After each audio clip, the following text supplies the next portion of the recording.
Keeping you informed, KUAM News brings you Banking 671, brought to you by the Bank of Guam, the People's Bank, and Coast 360 Federal Credit Union. Together, we thrive. KUAM News COVID-19 Takeover on I-94 FM is presented locally by Ambrose Inc. GU Self-Storage, conveniently located near the Harmon McDonald's. We offer affordable rates, online payments, and auto bill pay for your convenience. Plus gate access daily from 6 a.m. to 9 p.m. Call us today at 648-7867 for more information. With the new challenges we're all facing, First Hawaiian Bank wants to make sure you have access to your financial world. With FHB Online and our mobile app, we hope to make banking the least of your worries. Visit fhb.com/digital.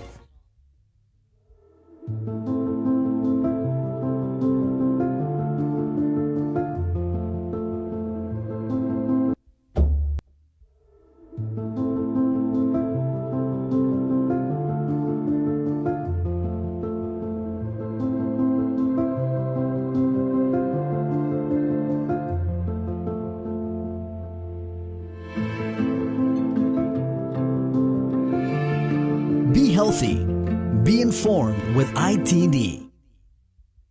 Be healthy. Be informed with ITD.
Be healthy. Be informed with ITD.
the time for us versus them. Panogita moru purita nonda kantai mantunat nyagitoru iluga.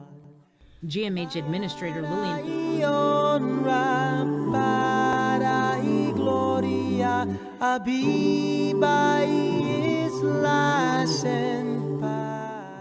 University of Guam Dean of Nursing Margaret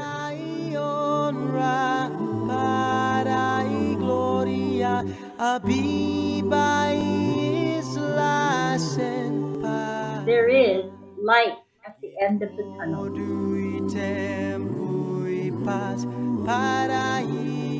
Help is on the way from a marine medical.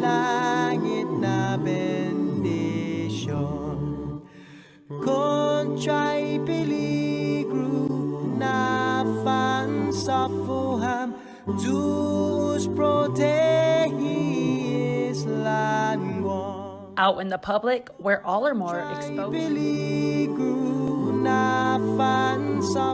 585 have tested positive. Protegis languam.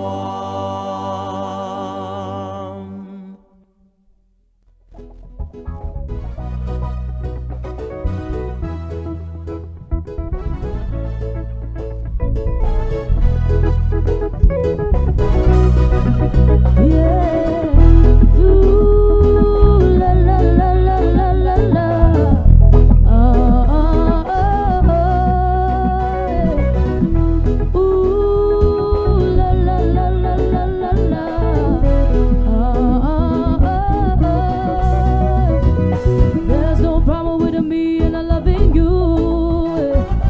So tell me, honey, I know what to do.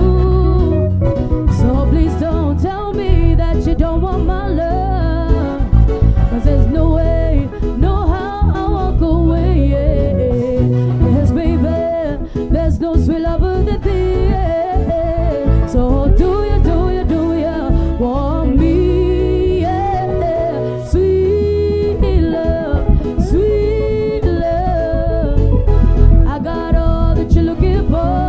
Oh, baby, baby, sweet love, sweet love. I got all that you need.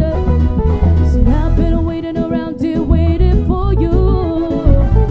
Yeah, that's alright. I know you would see. Good morning, Guam. So please don't tell All right, me good morning. that you don't want my Fitness. love. Fitness. Friday. Good morning, Sabrina. Good morning. You good over there? Yes, I'm good. I'm ready. Okay.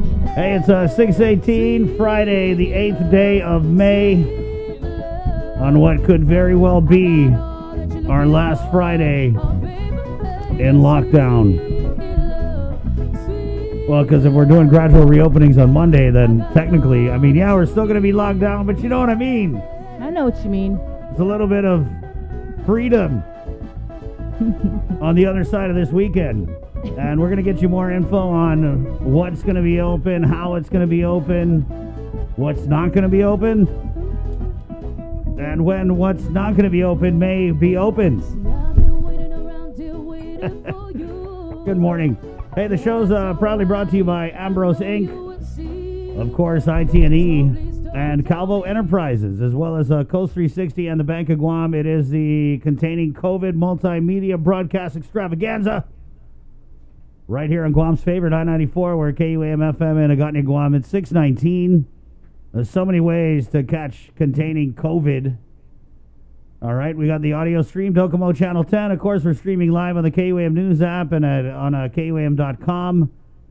There's also KUAM TV 11 at 8 a.m., where we are the official morning show of Hotel Quarantine at the Pacific Star. And we do have some news on developments and new information about the Pacific Star Gov Guam Quarantine and Isolation Facility. Coming up for you guys on the show this morning. There's more info about the stimulus checks, about the Salapia Durani Tau Tau program. All of that is coming up right here. And last but definitely not least, good morning to our Facebook Live viewers. You guys are the everybody. best. KUM News Facebook. You ready, Bree? Yeah, sure. Let's do it. We'll start with dive into our day's COVID-19 headlines from the KUM News team. Sabrina Salas-Matanani, good morning. Day and good morning, everyone. The latest from the Joint Information Center released at 10:40 last night. Public health testing 51 individuals for COVID-19 on Thursday. 0 tested positive. The results include samples from clinics, the Guam Memorial Hospital, a quarantine facility, and an expanded community testing site. To date, there are 151 confirmed cases of COVID-19 on Guam, 5 deaths, and 123 recoveries. According to the JIC, some cases that were previously released from isolation have returned to active isolation status after retesting positive for COVID-19 through follow-up testing. To date, no additional cases have been linked to people released from isolation. The Department of Administration is preparing to begin cutting checks today for the governor's local disaster and aid program being paid for with CARES Act funding.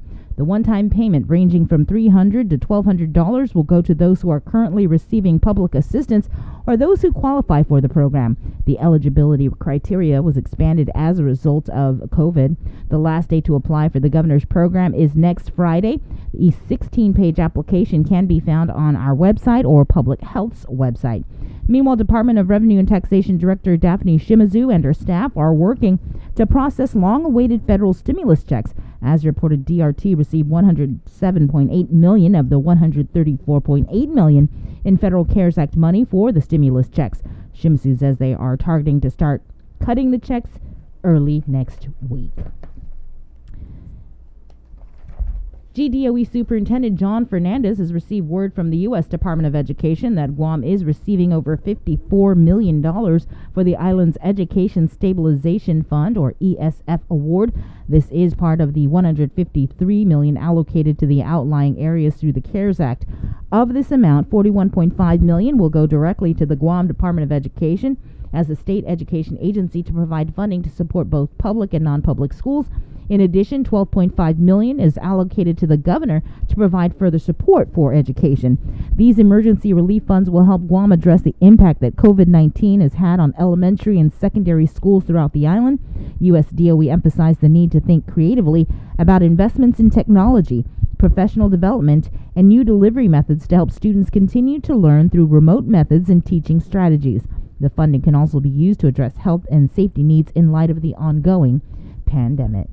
Beginning Monday, May 11th, the Guam Federation of Teachers will be accepting names of essential employees who are seeking to properly be paid for the work they perform during this emergency period for a lawsuit against GovGuam. You are urged to call 735-4390, that is 735-4390, for more information. Meanwhile, on containing COVID on Thursday, Guam Federation of Teachers Field Rep Robert Koss says he can't wrap his mind around how the administration is not paying state of emergency double pay as laid out in the GovGuam personnel rules and regs. Meanwhile, Senator Joe San Agustin, the legislature's finance chair, says double time should be paid to essential GovGuam workers and is waiting an opinion from the Attorney General's office. Both Koss and San Agustin say federal CARES Act funds could be used to pay double pay. The administration is estimating paying it would cost them $36 million, and that if they were forced to pay it, the result would be furloughs of non-essential GovGuam staffers. At least 9 directors and deputy directors are on rotation to man the government's quarantine facility at the Pac Star. Those directors and deputy directors are Lazi Kasil of the Hagåtña Restoration and Redevelopment Authority, Guam Developmental Disabilities Council Director Jermaine Alerta, DYA Director Melanie Brennan, Parks and Rec's Deputy Director Victor Villagomez, CLTC Administrator Jack Hattig, and Department of Agriculture Deputy Director Adrian Cruz. While they are on rotation manning the facility 24/7 and staying at the hotel are Guam Energy Office Director Rebecca Respicio and Guam Housing Corporation President Alice Tyron. A total of 28 GovGuam staffers are on rotation to work at the quarantine facility. 9 of them are employees from the governor's office. All of these employees, including the directors and deputy directors, will be paid 15% differential pay under the governor's COVID-19 response pay program. During a virtual town hall meeting hosted by the Guam Women's Chamber of Commerce and the Chamber of Commerce, the head of the governor's recovery panel of advisors, Ricky Hernandez, announced the following businesses and non-governmental organizations are scheduled to reopen on a limited basis on May 11th. Those businesses are all essential businesses that are currently operating under PCOR 1, retail stores, real estate and automotive sales, beauty, hair, nail salons and barber shops, florists, shopping centers, malls, elective medical and dental procedures, treatments, therapies, and other professional services not already considered an essential business operating in PCOR 1. The businesses that are authorized to open on May 11th must mandate the wearing of face masks, develop and communicate social distancing policies, limit in-person and physical contact, train employees on social distancing policies and protocols, implement regular screening protocols for employees, customers, clients, or other workplace visitors, and assess sanitary workplace conditions and policies. As for other businesses such as restaurants for sit-down dining in, gyms, spas, bars, clubs, outdoor sports activities such as golf courses, tennis courts, and swimming pools, group tours, events, and bingo halls, those are not currently scheduled to open on May 11th. However, they could still reopen during PCOR 2. Leading medical supplier across the South Pacific Islands, MedFarm removes an alleged fraudulent COVID supply item called SDS Blocker. Federal law enforcement officers executed a search warrant at MedFarm warehouse locations in both Guam and Saipan earlier this week. According to the medical wholesaler, the SDS Blocker was marketed and sold to the company as an over-the-counter item by a local Guam distributor, which was not named. Quote, "We take these matters very seriously and we are cooperating fully with all authorities," said President of MedFarm Inc., Rene Ramos. He added, "Once we were informed by federal authorities that the product supplied by a local distributor did not meet federal standards, we immediately took action and removed the product from our inventory. This is an isolated event specifically related to the sale of the SDS Blocker product. We purchased locally and sold via our wholesale company. The warrant was not related to any other items or operations involving our company. The prescription drugs dispensed in all our pharmacies are legitimate, U.S. sourced, and manufactured under strict FDA regulatory compliance." Archbishop Michael Burns has approved updates to the Archdiocese of Agana's sacramental protocols, affirming the Church's highly anticipated resumption of some of its sacraments, including celebration of live masses at parking lots this weekend, and where possible, the sacrament of reconciliation, anointing of the sick, and baptism.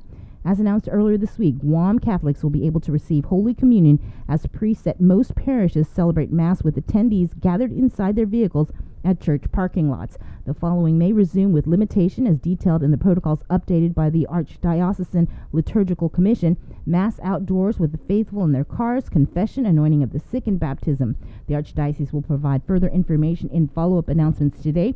You're urged, however, to also contact your respective parish for information. A schedule of island-wide parish parking lot masses is forthcoming. In the CNMI, community-based testing initiative there will be temporarily suspended starting today through Sunday, May 10th. Due to high volume of testing and commendable turnout by CNMI residents, the CNMI COVID-19 Task Force has decided to pause the registration of persons for community testing at the Saipan International Airport to allow for a timely return of results.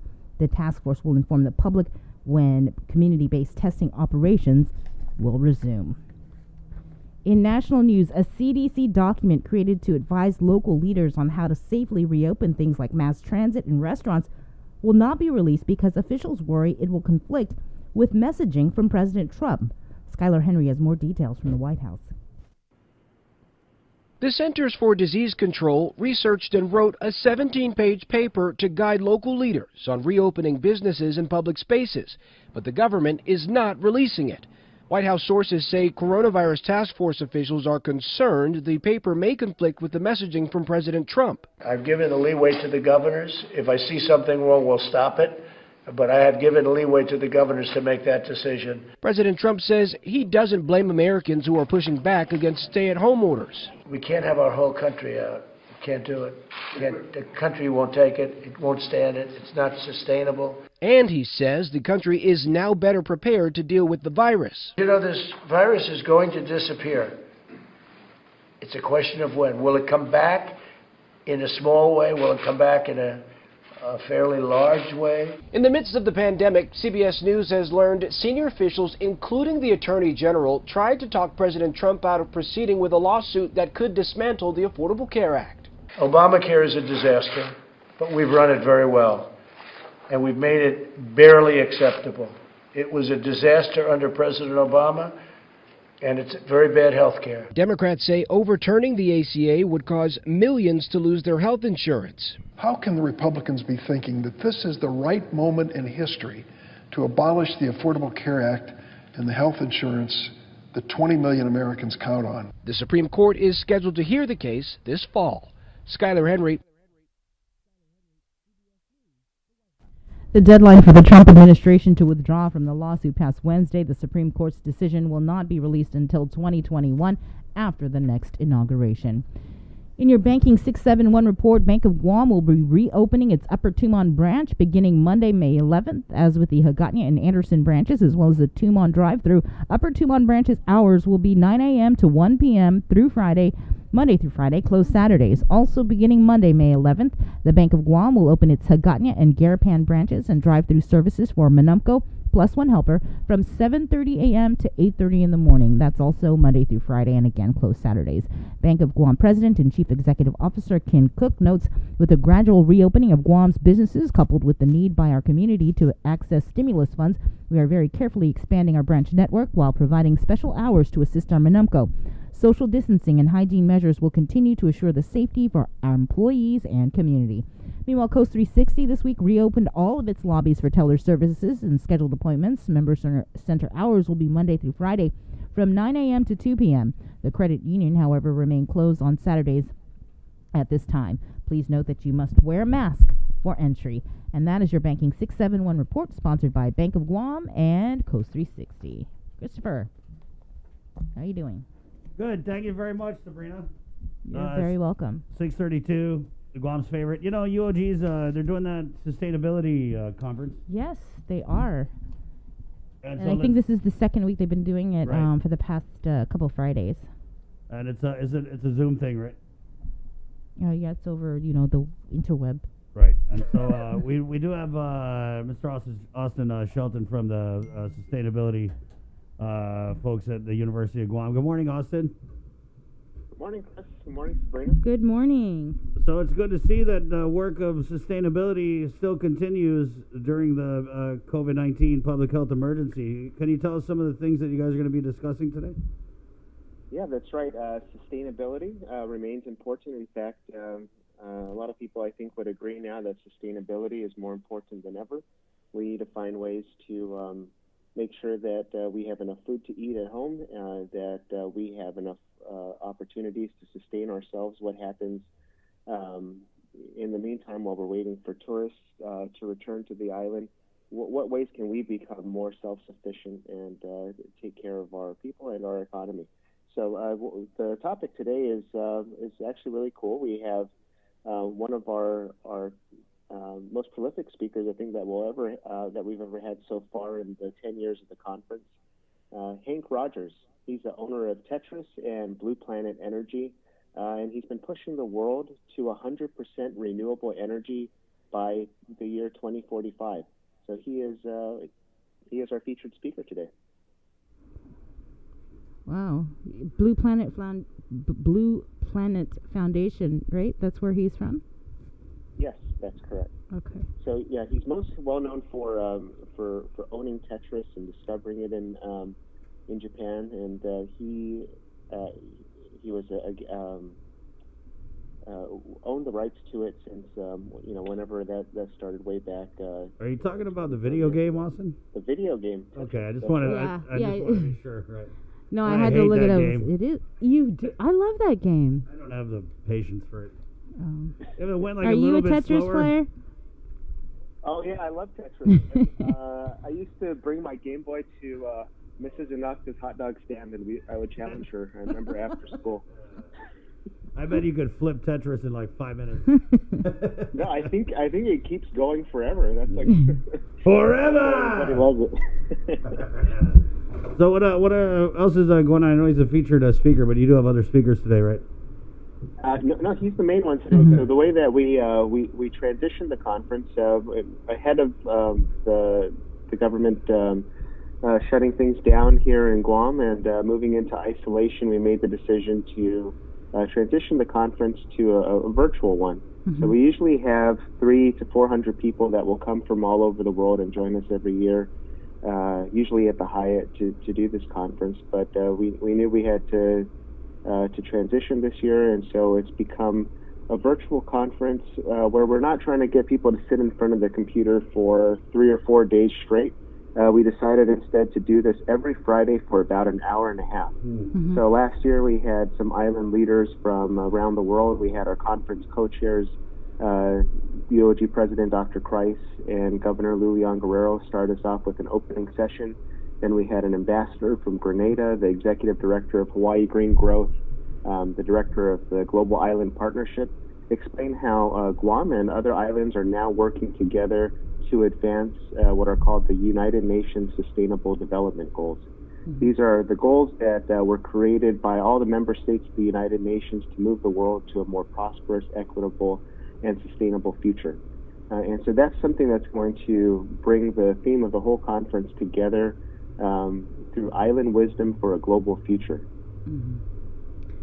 What's the turnout been like, Austin? So you're saying that traditionally you get 300 to 400 people, and we're starting to see a lot of conferences that we're kind of, I like to call it like on this bubble of are we done with COVID or not? They're moving everything online. Like there was just a It's big more migrating towards right. doing this. There's like way. a big COVID-19 medical conference in Taiwan that was just streamed this week had a bunch of Guam doctors attend that.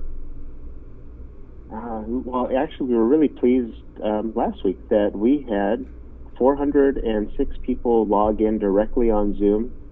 We had over 3,200 views on social media on the live stream and a couple of days after. And we had 59 countries, states, and territories represented.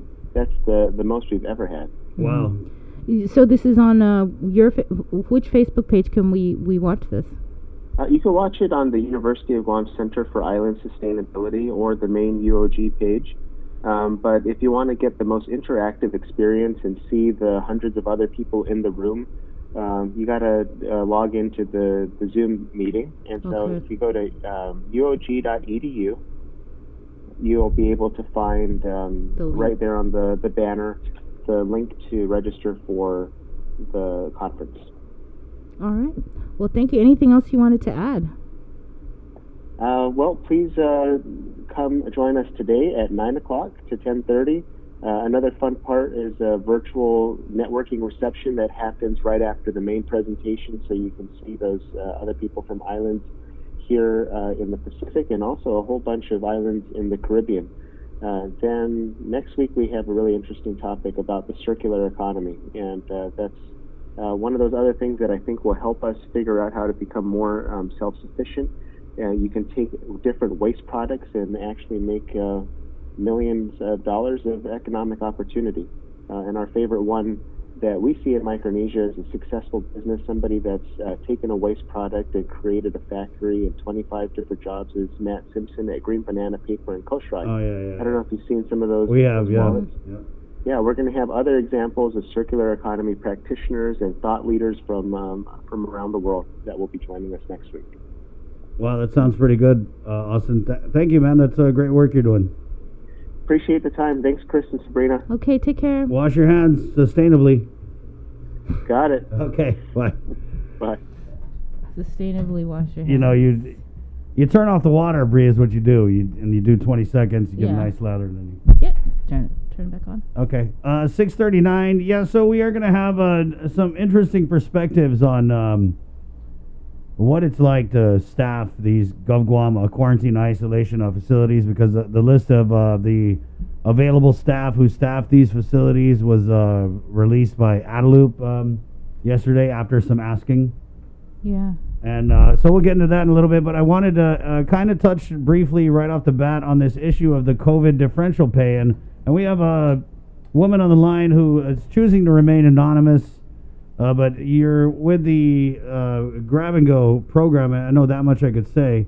And you got your check stub, ma'am, and can you just take us to the beginning? What were you expecting when you got your check stub, and what was the reality? Well, you know, with the policy is double pay, and well, I just want double pay. I really don't really care about differential. You know, the governor can keep her differential, but by policy and regulations, it's double pay. So I happen to get my check stub. I know that we get paid our regular pay every payday, but to go out and risk our lives for 15%, $1.52, and the others are staying home. You know, I have nothing against that, but at the same time, we're risking our families' lives, but we want to also help feed the kids. So, I don't know. Today's a GovGuam payday? I'm sorry, today's a GovGuam payday? No, actually, it was given because we haven't gotten paid. Right. But if you see, we're only getting paid for the last two pay periods. And I believe we started grab and go on the 16th. Mm-hmm. Right. And so, were you guys told you were going to get double pay? No, we were, you know, but, you know, as policy, when we do... You knew that... Yes. Mm-hmm. That's a double pay, just like, you know, with the typhoon situation. It's an emergency. That's policy. Have you worked during a emergency before? No, this is my first time. I see. Okay. Well, thank you for your service, ma'am. Yeah. First of all. Thank you guys for putting us out there. You know, you guys are really fighting for us too at the same time, as well as St. Augustine. I know he's really putting forward for that. Did you hear about the Guam Federation of Teachers? Yes, they're making the call for legal action. What are your thoughts on that? You know, because she's putting out there that if she does the double pay, she's going to furlough. I'm one of the last come. That's how the government works. Last come in, first one out. So it's hard for me to decide. Do I want my name in there? Yes, of course. Are they going to use those names against us to furlough us? I don't know. Because we want our pay. I don't know if they're going to use our names against us. Good point. Yeah, retaliation. So it's crazy. You're going to get that list of people who are working for the GovGuam out there, and then you're going to, you know, you already said you're going to furlough. Are those names on that list are the first people you're going to furlough? I don't know. Have you brought this up to your director? No, but what you guys are saying always reaches the governor, so I don't know how, you know. Okay. No, What are your coworkers saying, ma'am? Because you know, are they all under the impression that they're supposed to be getting the double pay? Because everybody is. You know, everybody. We GovGuam. It's like you guys weren't born yesterday. You know, we've done this disaster thing. People expect it. So what was the reaction from your coworkers when they got their check stubs? And you know, well, I mean, a lot of them I know are pissed. You know, especially if we have family out here. We're trying to make ends meet. You know, most of us live paycheck to paycheck, and you know, this extra income, because we're using our paycheck to just get our necessities to last us. You know, this extra income can help pay bills that we're not paying right off the bat, too. You know, and I mean, a lot of them are upset. Some of them probably don't have kids to support, you know, or families to support, and you know, it's a blessing. We're still getting paid, but at the same time, you know, I don't know. I just feel I'm risking my life and my family for $1.52. Are you serious? That's just my opinion to myself and my feelings. No, you know what I don't like, ma'am? I don't like this when you get these government employees like you and you're calling in and you're trying to like apologize and say, no, I know we're still lucky to get paid. No, you're entitled to the double pay. It's what you're supposed to be paid when you work and risk your life during a public health or any type of emergency. So, I mean, it is what it is, right? And they're kind of, I feel like they're kind of putting you guys in the crossfire and saying, okay, if you guys want to get your double pay, we're going to have to furlough all these employees. Yeah, and it's the list because GFT is going out there asking all GovGuam employees who are essential workers, is this the list they're going to use to start furloughing? Because we want to put our word out there that, you know, we're entitled to it because it's our policy. Well, I mean, I don't think it would hurt to just give GFT a call, that phone number, and see what they have to say. Maybe they could do like the church lawsuit and do initials. Right? What? I'm just... Yeah. I mean, just the fact, ma'am, that you fear retaliation is crazy. That's insane. Exactly, because, you know, I understand, you know, well, I don't understand where the governor is coming from, but for her to put out her GovGuam employees out there and making them work for, well, in my hourly is $1.52. Some people work less than my hourly rate. Right. But your rate is lower because it's a percentage of your pay, which if you just started working, I'm assuming is not as high as, let's say, for example, a sitting GovGuam agency director who's probably getting the same COVID differential pay that you are. Their percentage would be a lot higher because they're, for the most part, overpaid. Exactly. So what would your message be to the governor? Because I don't know if she realizes what people... It's almost like the local aid thing, you know, when we kept asking the governor, what are you going to do in the meantime? What are you going to do in the meantime? It's almost like she was getting mad. And the reason why we kept asking is because you guys kept asking. And I felt like maybe she doesn't know what the hell's going on out here. You know? I feel like my message to the governor is I really feel like you want us GovGuam employees to go out there and help and help as a community so we can get through this together, but yet you're treating us like trash. Like $1.52. Are you serious?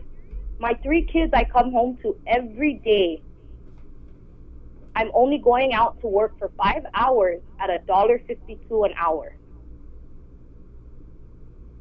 While everybody else in the GovGuam that's told to stay home and getting paid, I should have just stayed home, but yet I have that heart because I want to help feed the kids, the families that, you know.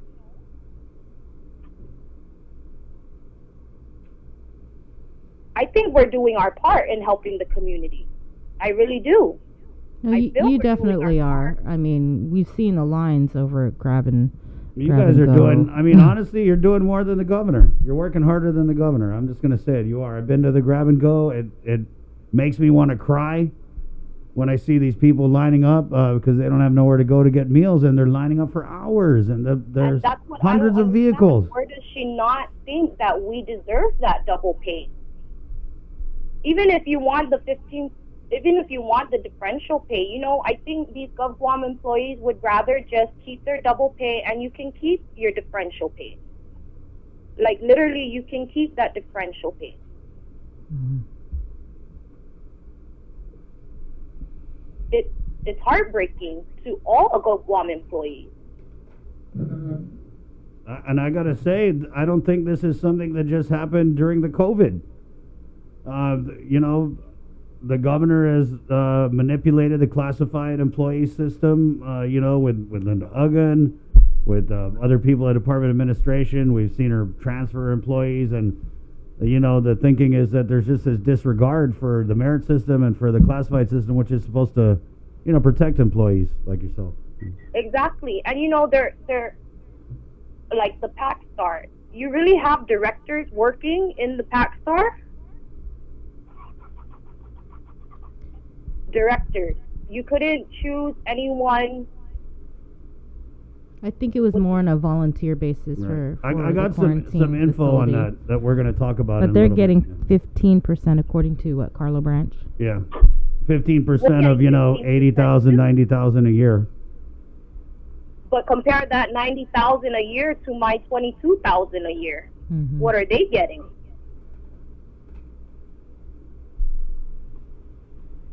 And it's not like we're not risking our lives because we still come in contact with the public. You can make the same argument that the directors working at the quarantine facilities make, is that we've had somebody test positive at grab and go. You're out there interacting with, hundreds, thousands of people. It's the same deal at the court. What did John Jr. Calvo say? Similar exposure. Yeah. I want to know, too, what our superintendent is fighting for. Is he fighting for us? Is the board fighting for us to get this double pay, or they're just going to go along with what Lou said? It's heartbreaking. We do it for our students and the children for the schools. Doesn't even have to be our own school. And for those families, but you're not going to fight for us as we're risking our lives out there? It's heartbreaking.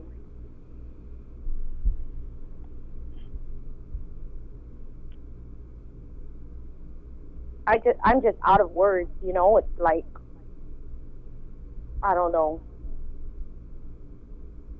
My point is just $1.52. Are you serious? Well, I think we got your point, ma'am. And we're gonna, we'll ask to get the soup. We'll ask, what the GDOE board is doing about this. There's a lot of federal money that's coming down, and some people seem to think that we can use it to pay these COVID-19 costs, because we wouldn't have had to do the grab and go and enlist all you guys if it wasn't for COVID-19. So I know with Robert Cost, they believe that the double pay would be covered under the CARES Act, $100 gajillion that we got, 100 million, 118 million. So we'll see. What did you use that for?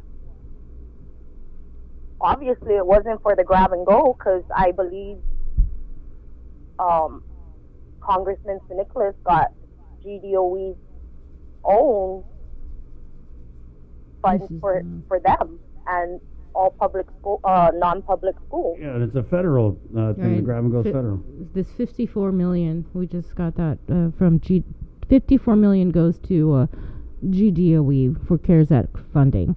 And I think it's 41 million will go to GDOE, and then the remaining balance will go to the governor to decide how she's going to spend it on educational needs. And coming from a GovGuam employee, I think the public should know too what we're feeling too. I mean, we're feeling the wrap too, really. I mean, $1.52, I just can't wrap it around my head. Yeah. And this is for 2 weeks? It's only for 2 pay periods, 4 weeks. Yeah. And I believe it's already it's already the 6th to 7th week. Mm-hmm. Right. So just to be clear in our comments, we know you're getting your regular pay. The $1.52 is the COVID differential pay. Yeah. Right. Which, of course, you're arguing, and so are thousands of government employees arguing it shouldn't be 10, 15, 25%. It should be the double rate that you guys are expecting. Exactly. And GovGuam, to my knowledge, when it's an emergency, that's a separate pay. Yeah. Because it's double pay. Yeah, I don't know why they're looking at you like you got 3 heads, because everybody knows it. I mean, like, what government employee doesn't know what they're entitled to get when they work during an emergency? That's for a lot of people who need that extra money, that's probably a big part of why they want to go out and work during an emergency. And it's sad because a lot of people, we're trying to conserve our money to get the necessities we need. We don't know how long this is going to go on. In reality, we don't even know how long GovGuam is going to be paid on a regular basis. So a lot of the necessities when it comes to households, and especially when you have children involved, it really hurts. Even those that aren't under public assistance, they're probably hurting the most because they can't qualify for public assistance. So it sucks, It really does suck. For $1.52, like, really, that's just beyond ridiculous. Well, ma'am, I just want to let you know that to us here on Containing COVID, you are worth way more than an extra $1.52 an hour, and we definitely want to congratulate you. I know, telling you you're a COVID hero ain't going to make it easy for you to pay your bills, but just know that we appreciate and respect you for the work that you're doing, and we think that you should be treated with the same amount of respect from the administration. Thank you. And if it's not to the other grab and go employees, it wouldn't happen. Mm-hmm.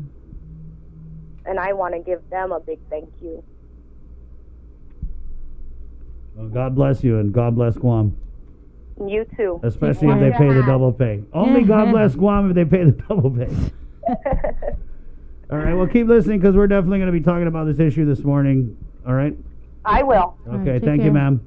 Thank you. All right. And that, wash your hands, by the way.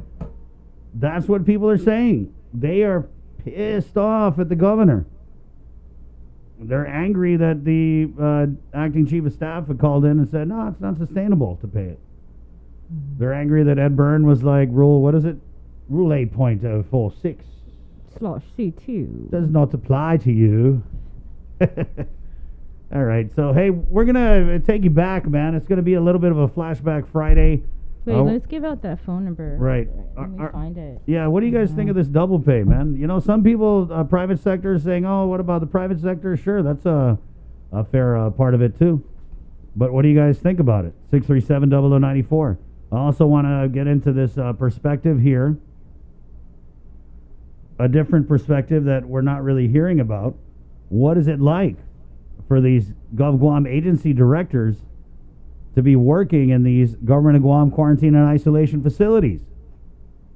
Is it the sweet life, like so many of us think it is?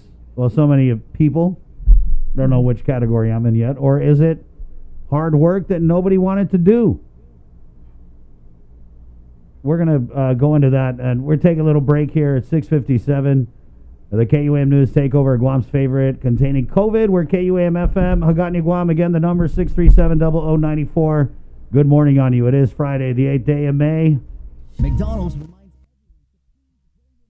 Keeping you informed, KUAM News brings you Banking 671, brought to you by the Bank of Guam, the People's Bank, and Coast 360 Federal Credit Union. Together, we thrive.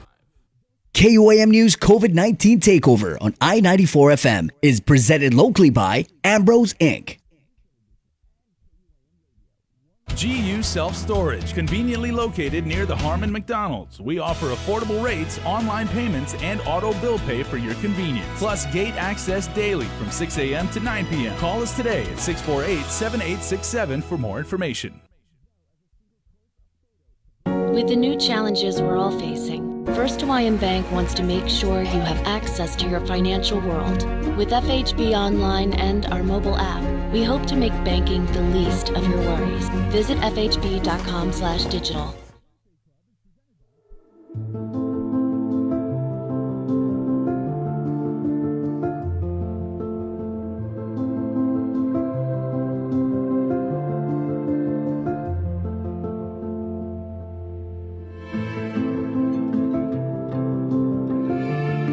Be healthy. Be informed with ITD.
and so much more. Reminding you, we are all one team. Ambrose Inc. Since 1949. Generations serving Micronesia.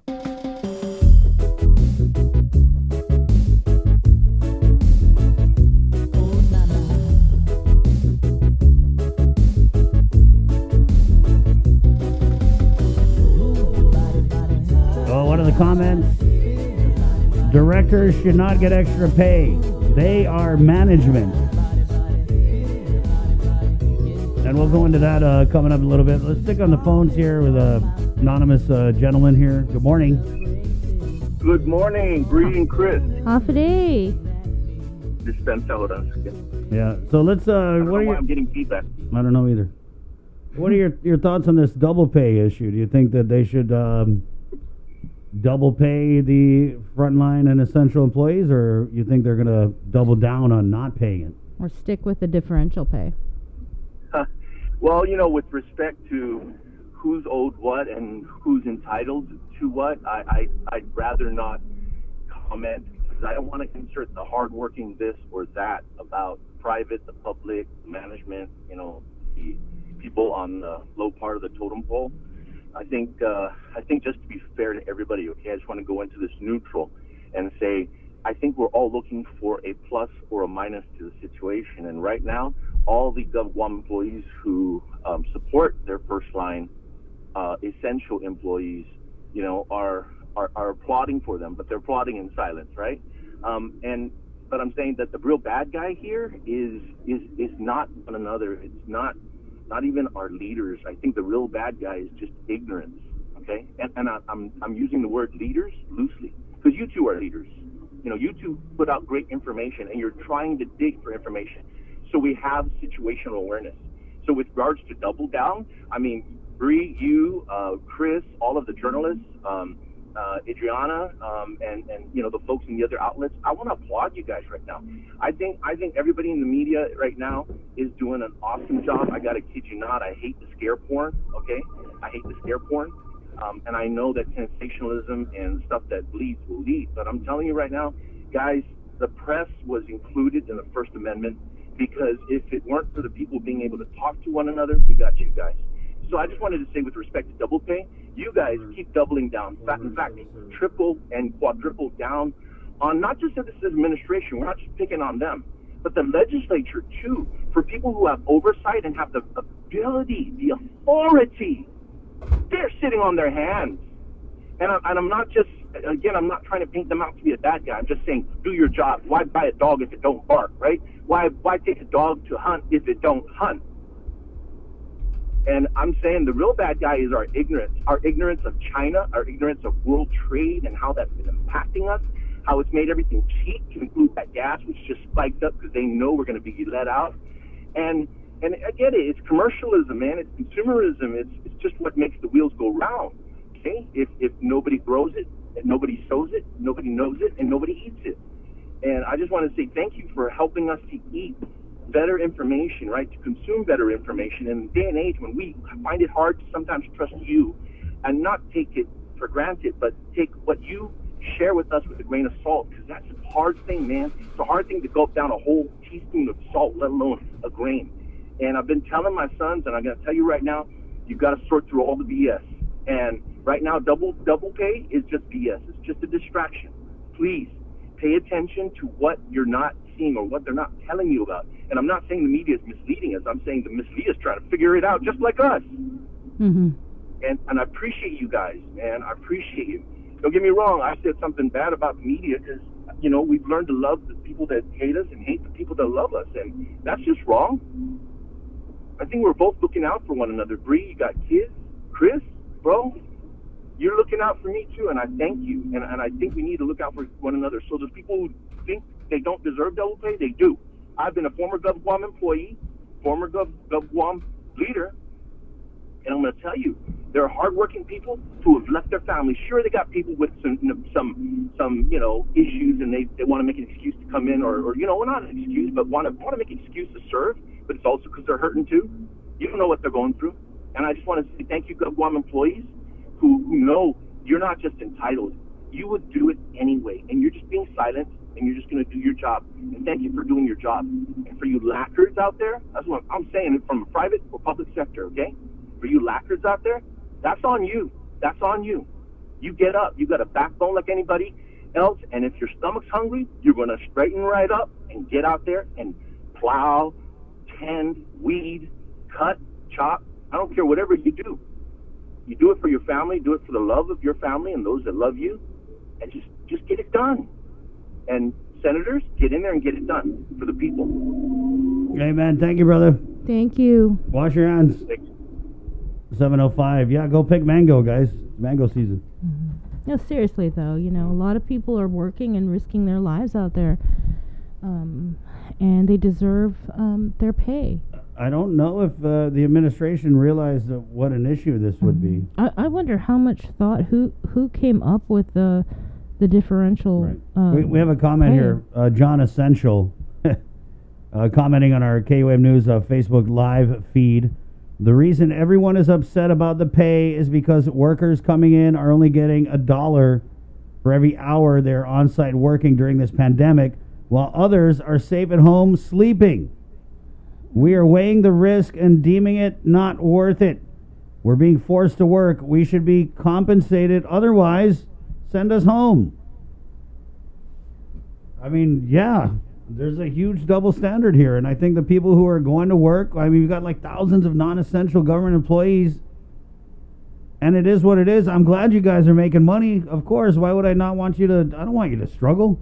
But they're getting paid to sit on their dog and at home. And then you have the private sector employees. They're not getting paid at all. Yeah, their hours have been reduced. I mean, it's impacted us here. It's impacted so many different people. In Department of Labor, they're estimating, 36,000 people, maybe more, that are going to be applying for the PUA and the FPUC. Good morning. 7:07. Let's go to the phones again where we have, he's a former director of the Civil Service Commission, and we spoke a little bit briefly about this double pay issue and really wanted to, we go into issues like this, the perspective I think is important, right? Because maybe we just have too many newbies in the administration. They don't know, how to put this in the proper perspective. So we're going to bring on Mr. Eloy Hara onto the show. Good morning, Mr. Hara. Hi. Good morning, Chris. We also have Sabrina. She's so excited to talk to you. Well, I am not sure, how much help I can be of.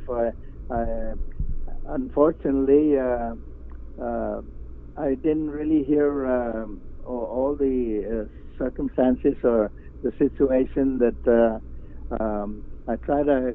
I'm not sure which station you're on because I put you on channel 8, but you're not there now. Check channel 10, Uncle Eloy.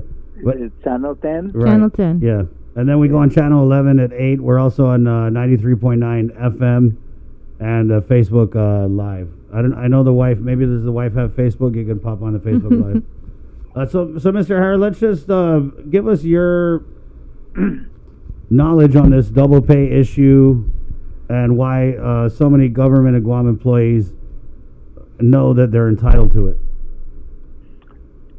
Okay, basically, of course, even though I used to be the local expert when I was at Civil Service Commission,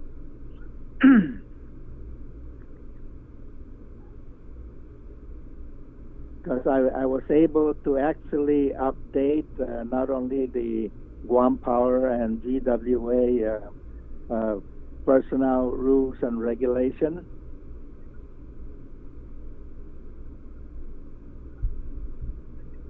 also I updated the Department of Administration personnel rules and regulation. But that's been quite a few years back, and I'm not current as Well, sir, I don't think anything's changed because we got thousands of government employees out here who are mad that they're not getting their double pay. So we spoke a little briefly about it yesterday. Just give us your 2 cents on Yes. it, Mr. Hara. Okay, let me then kind of explain how it was when I was both at Guam Power, GWA, and Civil Service Commission. Mm-hmm. Okay, how we used to handle pay differentials, such as the situation right now under emergency circumstances. Of course, the only emergency that we used to have were like typhoons. Right. Okay. Now with this COVID-19, the governor, I believe, has certain powers that supersedes some local rules, regulations, especially rules, regulations.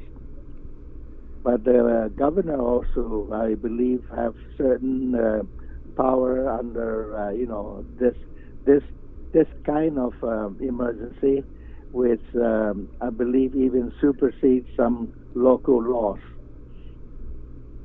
So, Mr. Hara, do you believe that her executive order instituting the COVID differential pay sliding scale system trumps what is in the DOA personnel rules and regs about the double pay? Yes, her powers, like I said, now supersedes really, especially any rules or regulation. But explain to me, because I'm not sure what the question is. Meaning, okay, what is going on now and how? Let me just make it very simple for you, Mr. Hara. Do you believe the government employees who are essential, who are on the front line responding to the COVID-19 public health emergency, do you believe that they should be getting double pay? Yes, even under the all personnel rules regulation. When you work under emergency circumstances, you do just like when some of our guys used to work Saturday and Sunday or holidays, then they do get up to double pay. So that really is not her using her powers. That's prescribed in the rules and regulation that we were operating, back then. Right. But she's using her powers to create an entirely new pay policy when it comes to differential pay, So which she is the is now using her powers to, not pay it. To go beyond that, then that's a different story. But I'm really wondering if, for example, she was to use her power to not pay government employees what they're due under the rules and regulation. Okay, it's possible under this emergency situation that because of the revenue base is not there, then obviously if there's no revenue basis, for her, meaning that there's no money there, that she does have power to not meaning actually to reduce government of Guam pay. Now her power, I'm not sure whether it goes out towards private sector like yourselves. I don't know. I have to review. Yeah, I don't think it does. We're not expecting double pay. Let's go back to what Mr. Harris. So the Guam Federation of Teachers now, they're doing a call out. They're basically saying, hey, anybody who wants to get on this lawsuit, let's get on this lawsuit. We're going to sue for the double pay. How do you think this is going to end up playing out? Do you think we're going to reach a point where we go to the courts, or because it kind of seems like a big game of chicken, double pay chicken? It sounds to me like you guys in the private sector are going through what we consider, the proper protocol, meaning that if the governor is, for example, doing something that you don't believe, is correct, then of course the proper procedure is to take it to court, and especially under the auspices of the labor union. So that would be the proper way to address this matter. But for example, let's say for example, Guam Power and GWA. Okay, they really, even though they're still considered government of Guam employee, they do not really come under the governor in any way, shape, or form. Right. And they're getting the double pay. They're being controlled by elected Consolidated Commission of Utilities, and then also, the Public Utilities Commission that really controls the money situation, because anything the Power and Water does that may affect rates, that's the Public Utilities Commission jurisdiction. All right, thanks, Mr. Hera. We definitely wanted to get your perspective on there, and we're going to be calling you back as this starts to develop to just get your 2 cents on how it's proceeding. Okay, Mr. Hera? Yes, that's, I'll be, like I said, glad to share what I know and, see what we can do. And because, again, things are bad enough that with the situation that nobody should be making it even worse.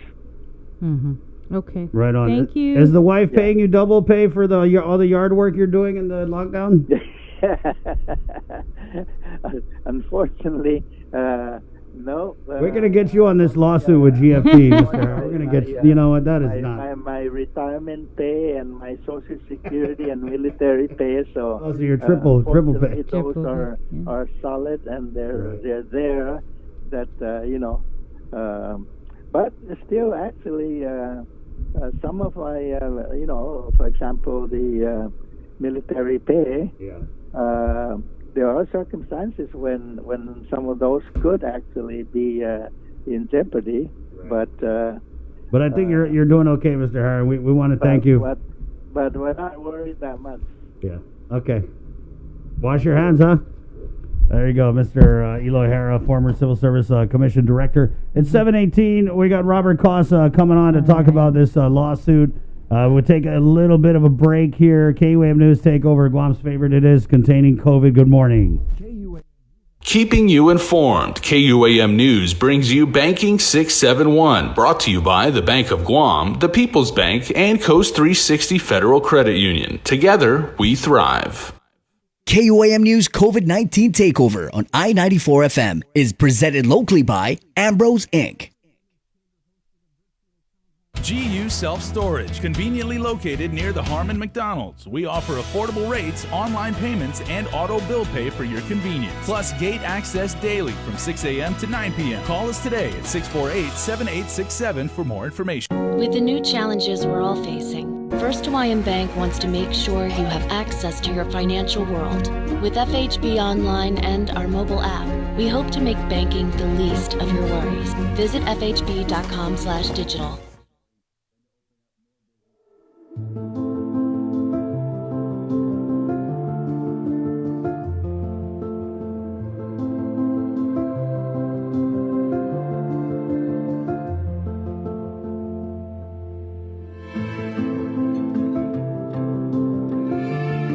Be healthy. Be informed with ITD.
I'm gonna take my time, do it right now, right now. It's sweet. Anytime she goes away. Ooh, I'm in love with another. All I want is your response. To do it, I'll take one. Para hono taluwa kupa Inagang ni tato Obuha malego want you to know I love you so it's time.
Be healthy.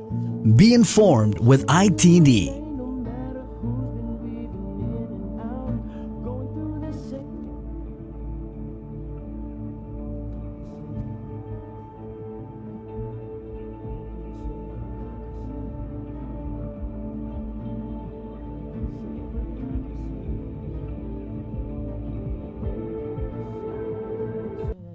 A lot of people talking about reopening the island Monday.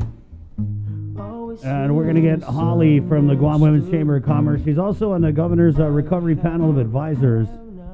And they held a virtual town hall yesterday. It's pretty informative, letting you know some of the guidelines, what these businesses that are going to be opening under PCOR 2 have to do. And then, I mean, it's what the salons, the malls, definitely no golf courses, at least for now. Yeah. So PCOR 2, that is anticipated for Monday, the 11th. So I think the governor has to sign an executive order or a declaration or something to go into PCOR 2. I wonder if there's going to be a press conference today.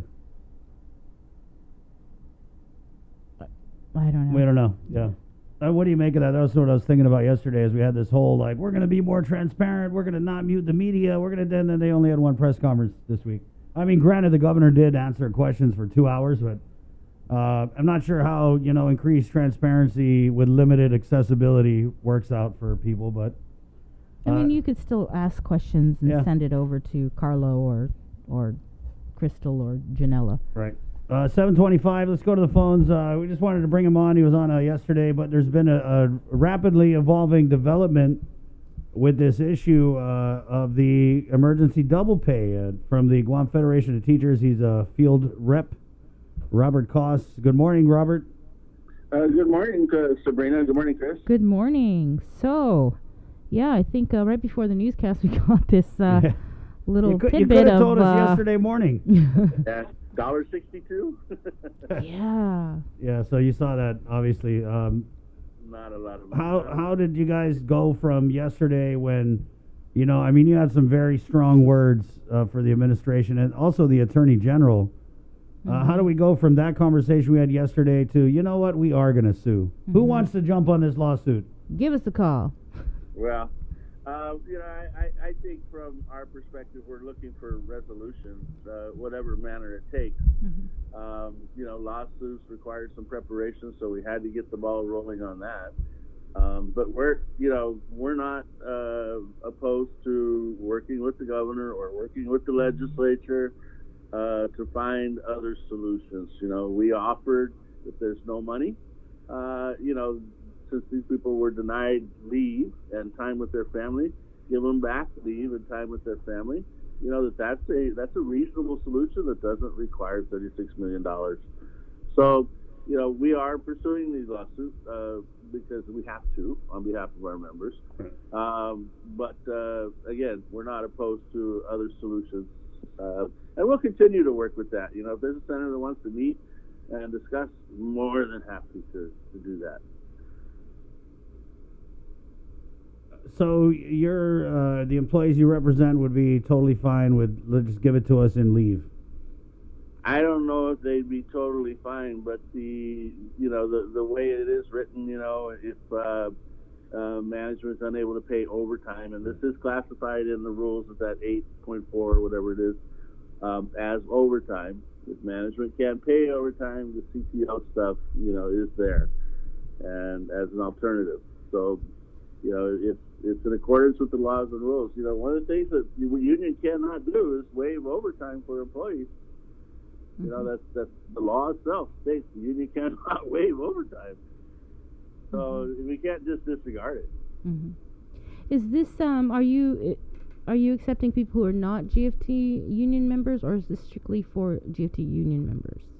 We really want to help all the COVID heroes. You don't have to be a GFT member to be a hero. So, we want to help everybody. I know that I received texts from GPD, how can this help GPD? And again, I would assert that the interpretation from DOA is not correct, and that GPD is included just like all other agencies are. Regardless of membership, Monday, give the union a call or come down, whatever. Simple one-page document that gives us your contact info, and it says that you are authorizing our attorneys to represent you. They have to have that in order to include you and proceed. We must have permission. Robert, is there any thought being given to maybe have you guys mailed this form out to your members, since people are kind of still staying home and doing the whole social distancing thing? Right. We are going to be able to send it out by email. We can even send it WhatsApp, any way that you want to do it. But at the end of the day, it's got to have your signature on it. So I'm going to need something with a signature on it. So you're going to have to print, sign it, and then send it back again. But yeah, we'll do whatever we have to. If I have a courier and I have to send them to your house, I prefer not to, because there are 12,000 public employees. But we go out of our way to try to accommodate people who have no other options. Robert, it's no secret that this has been a big conversation, and we've heard from Adelup on it and from DOA Director Ed Byrne, but have you heard from Adelup or any representative from the governor's office regarding this issue?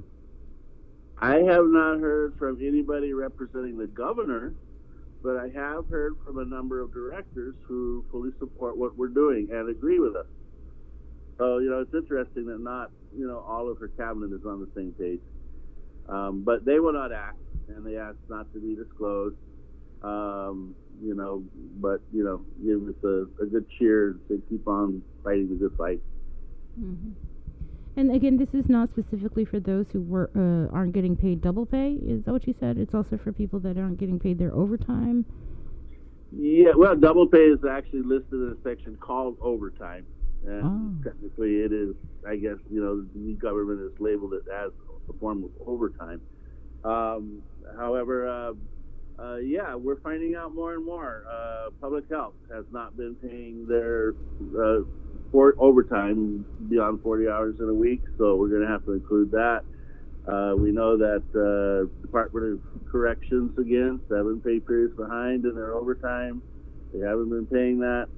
I imagine we're going to find this in other agencies as well. So, you know, at this point, probably every form of leave. Are they getting their night differential? Are they getting their overtime? Are they getting their emergency pay or their double pay? You know, all the different forms. We probably list them all and say, pay everything you owe. Mm-hmm. 7 pay periods behind at the Department of Corrections. I remember the GFT had filed something prior. I think it was it USDOL for what was happening at DOC, and wasn't overtime one of the issues? Yeah, overtime is just a regular reoccurring thing. Not just with DOC, all agencies. They seem to wait until it builds up and to the point where it's almost unmanageable, and then until they get sued, you know. So probably every 8 weeks we got to go back and sue DOC for overtime. You know, go to the doctor early, guys. Take care of it early, or it festers into like you said, an unmanageable problem. Right. So, you know, there's all we can do at GFT is follow the law, right? Enforce the law. And these are the laws, these are the rules that the government operates by. So, you know, people think we're radical. Well, we're following the law. Okay, so I get a lot of criticisms that, you know, we're out there, I don't know, we're a bunch of radical people taking radical actions, and I don't think that's it at all. You know, we are a nation of laws, and if we don't follow them, we're going to have chaos. Yeah. So everybody needs to follow them. So you're asking people, these COVID heroes, GovGuam employees, to call starting Monday. What's the window that you're allowing and accepting these phone calls before you guys actually file something? Right. So the window is how long it takes the attorney to figure out all the intricacies about how to go about pursuing the action and preparing the documents for that purpose. And at some point they're going to shut me down and say, okay, we're not taking any more. I don't know when that's going to be.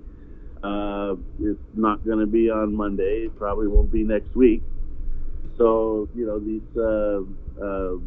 I would think that they probably should be within 2 weeks of the PCOR 2.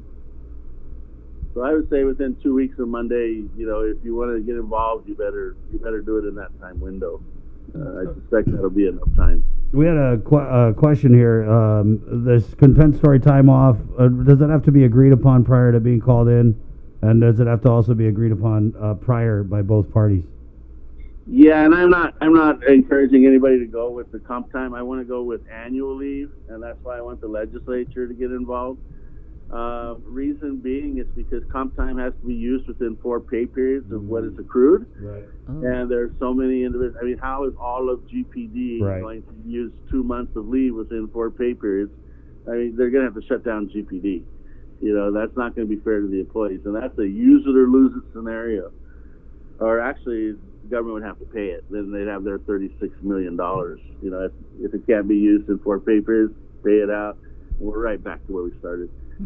Annual leave can be used throughout an employee's career at any time, and it can also apply towards maybe an early retirement. So there might be some who, you know, are really looking at the annual leave as a desirable thing. That is not an offer from the government yet as a remedy, and I'm sure, you know, I would encourage an opt-in or opt-out provision so that those who want to continue to fight for cash, would have that option, because it's not a solution for everyone. But I just wanted something just to be clarified regarding the double pay. Is that for classified employees and unclassified employees, or it doesn't matter? Yeah, that's why I hire lawyers. Okay. But I believe the governor said that, well, I don't know. I'm going to just leave it to the lawyers. I don't want to build up anybody's hopes in the unclassified employment. So hey, I just didn't know if, like, with the Department of Administration rules and regs, that does it cover unclassified and classified? Why do we even have unclassified? Doesn't the law say that all jobs are classified to the extent practicable, or to the extent possible, right? And it's possible. I sent your little flyer over to the acting chief of staff for the governor, John Junior Calvo, and I asked any comment, and his response is, communications will issue a statement. We are tracking this. I hope so. What does that mean? It's a fancy way. These guys at Adelup, they like to say things like, we're tracking this because they've seen it on, maybe nationally it's a power word, Robert. We are tracking that. We've got eyes on it. I've always thought pretty highly of John, so I'm going to assume the best, because it does have a threatening tone to it, but I'm going to assume that's not what he meant. Right. It just means that they're not doing anything, but they're paying attention, I think. Yeah. When we track it, we get a folder and we start grabbing every document and reference and sticking it in there, building a big fat file. That's tracking. Right. I think in this case it means they haven't written anything yet. Somebody's writing something. We don't have anything right now. I'll get back to you. Yeah. All right, Robert. What about retaliation? We had spoke with a Department of Education employee earlier. I don't know if you heard the call, but she was just so upset. She got the COVID differential pay, which isn't going to be retroactive back to when the public health emergency started. And the way it broke down, she's only making an extra $1.52 an hour.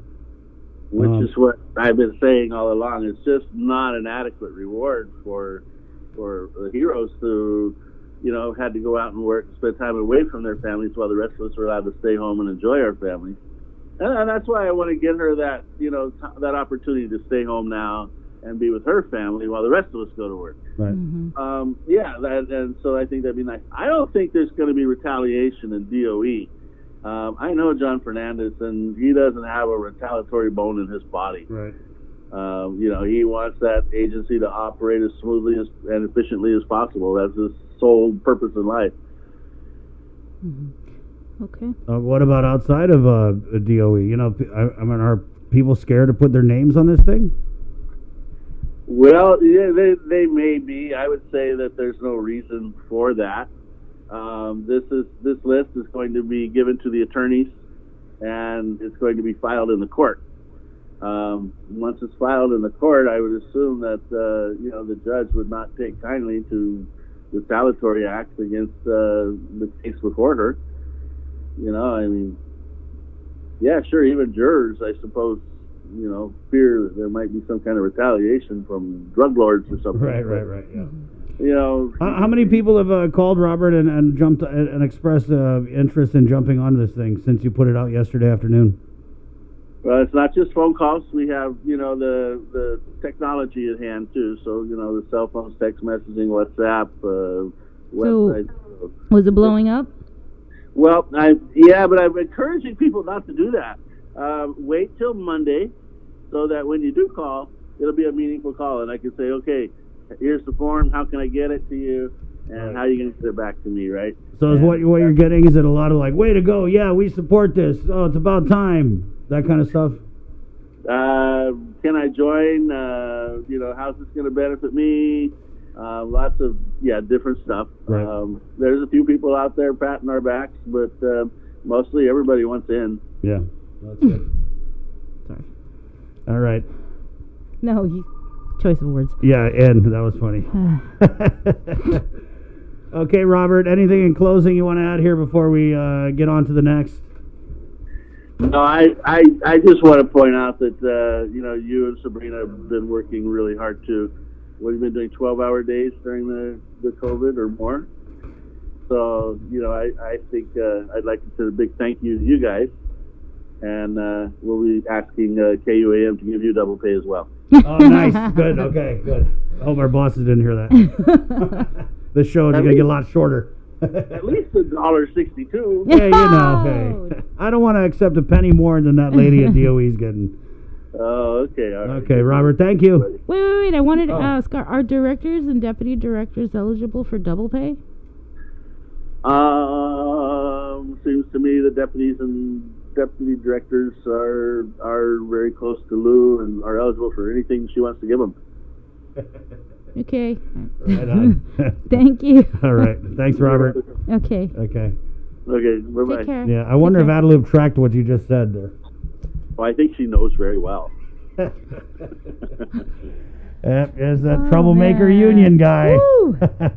Robert Koss, 741. Yeah, we're definitely going to continue this conversation, but I wanted to switch gears a little bit. One of the bigger conversations is reopening the island on Monday in baby steps. And we have from the Guam Women's Chamber of Commerce, Holly, who is also on the Governor's Recovery Panel of Advisors, Holly Rustick. Thanks for joining us, Holly. Good morning, Holly. Good morning, Chris and Sabrina. How are you guys doing? We're doing pretty good. I just kind of wanted to get the 411, if you will, on what you guys are planning to reopen, what you advise the governor, and how those reopenings are going to go on Monday when we go into PCOR 2. Right. So, we've had different things published, and I think people have been able to see what kinds of businesses are open at this time or will be opening, and we're projecting, of course, for May 11th. So looking at some of those, of course, is professional services. We have different types of automotive, real estate, and the list goes on and on. So we do have that published on our website. So we do have quite a few that are coming out, which is fantastic as we go through this. And even if, your business industry might not be on that list at this point in time, it's not necessarily that your business has to wait until PCOR 3. PCOR 2 is more of a phased-in approach. So the governor will be looking over, and public health will be looking over different plans if your industry wants to submit plans that has not been published on this list right now. And they will be rolling this out as the medical data can kind of, navigate and show what can be open throughout this time. And what can you tell us about that process? Because we know that in talking about reopening the island, there was part of it was we're going to do these gradual reopenings of businesses that were previously closed, but we're also going to be monitoring them in terms of exposure and risk and COVID-19. So what about that part of it, Holly? What can you tell us about that part? Sure. I mean, I'm not a doctor, I know. but we have been working closely with the doctors, CDC, everything, and what they're saying is that goes back to the PCOR 1 kind of trigger. So if you look at that as far as expanded testing, positive rates, the less than 10%, being able to do contact tracing, all of those indicators. So those will continue throughout PCOR 2, and those will really guide how businesses can open. So as we keep opening, of course, as if more tests are coming in, right, and we can contact trace and do all of those things, then the data is really going to show what can be opened.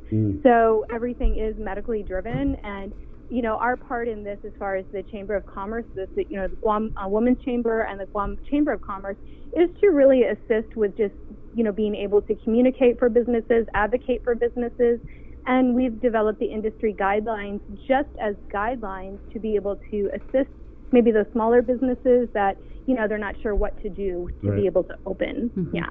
So when these businesses reopen, retail stores, professional services, flower shops, real estate and automotive sales, and like you said, the list goes on. When they reopen, are they going to have limited hours, or what protocols need to be in place? Right. So what we were able to do as a subcommittee team, we were able to really look and say, okay, we reached out to our members. So Christina and I reached out to our different members, and we said, hey, you guys that are in the industry, if you want to submit any guidelines that you've already put together, or maybe your corporates have put together, if your franchises, or if you operate underneath, corporate lens, then like Macy's, right? Macy's submitted a plan from their corporate office.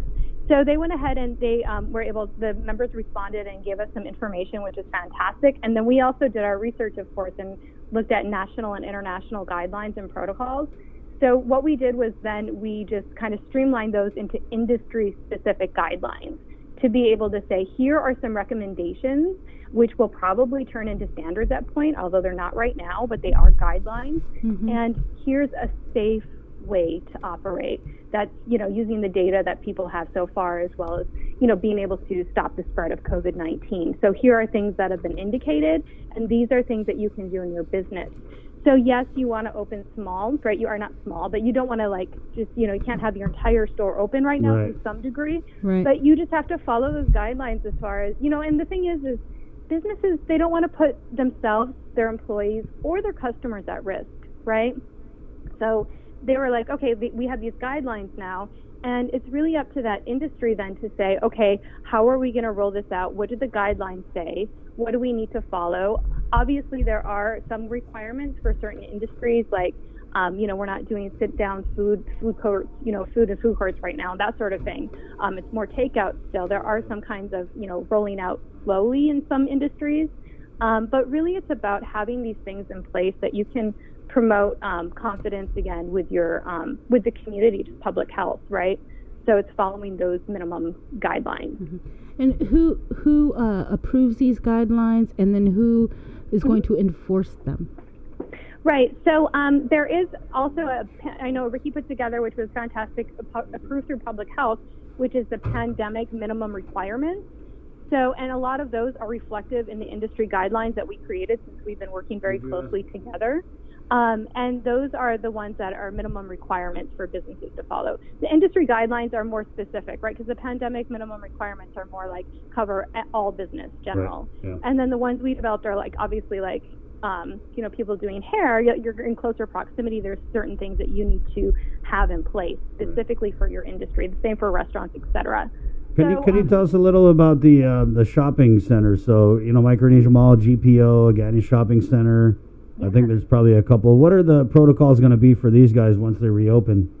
And what are the limitations for the customers? Because I'm pretty sure that, or are they just allowed to go and hang out at the mall all day? No, yeah, so they're really discouraging loitering, and I think that's the biggest thing, and that's what I was saying. Like the food courts, you can go order food, but it's for takeout. It's not to sit down and have your food, or to loiter, or the kids playing, that sort of thing. Right. It's just to limit, so you can still go and get your shopping done, right, if you need to pick up something from the stores.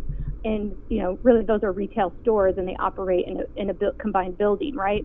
So it's really being able to open up the retail side of that, and for customers to be able to come in and do their shopping, and the businesses to open. But, looking at more of that congregating, that would be later on down the road. Right. So how does that work? Let's say just, hypothetical, anybody who's ever been shopping with, their other half or family member, sometimes the pace is so slow, it's almost like it's loitering. Right. So, for example, we go over to the mall, if you go to Macy's or whatever, is it going to be like, hurry up, come on, let's go? I don't think so. Yeah, I don't think so. But I think at the same time, all of these guidelines, everything that's been developed, it really goes back to values, right? So it's about respect. Like, none of us want to get sick. None of us want to see our family members get sick. None of us want to see our community members get sick, right? So it's just going back to, well, there's this thing going on in the world, and there's not a cure right now at this point, but we still want to operate, and we still want to go out and enjoy life, right? So what can we do to be safe and to be respectful for others? And if, that means, well, I'm not going to loiter as long, like loiter at clothes so long, maybe I'm just going to give myself a certain amount of time to go in and get what I need and leave, because that really benefits the community at whole. God, that sounds so heavenly, Holly. Yeah. I mean, we're just going to go in and we're going to just get what we need and we're going to leave. I'm not sure, Holly, if you had answered the question regarding who's going to be regulating whether or not these businesses are following the minimum pandemic workplace operational requirements. And if public health is not going to be out there inspecting, is there a hotline number or a number that people can call to report who's not following the guidelines?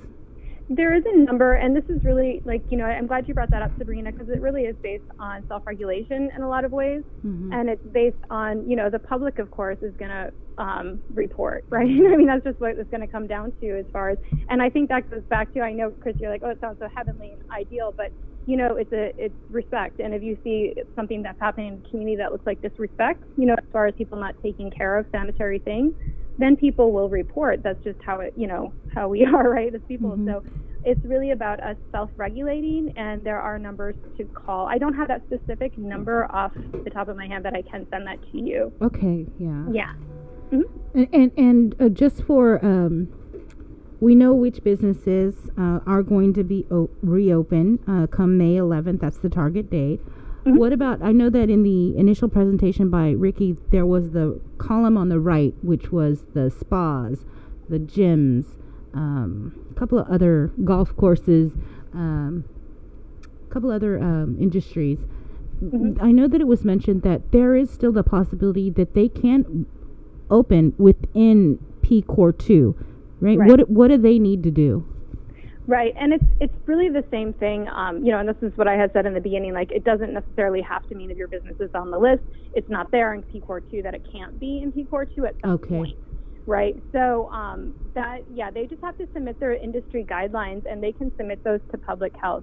And it's basically, it doesn't have to be each individual business, and we just wanted to make that clear, like, you know, because that's a lot of work, and who has, you know, we don't have the staff or capacity to review every single thing coming in.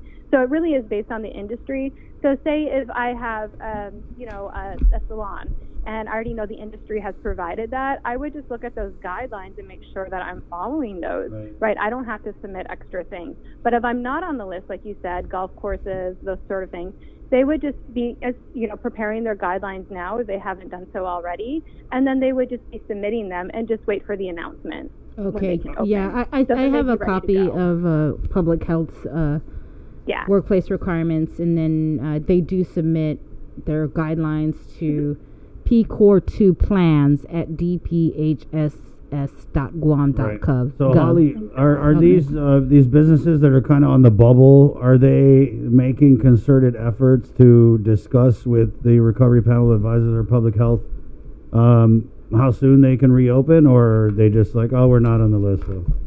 No, absolutely. You know what, Chris, they actually, you know, there's several industries that have already submitted their guidelines, and like I said, the Guam Women's Chamber of Commerce and the Guam Chamber of Commerce, we've both been receiving industry guidelines and just being a conduit to support that.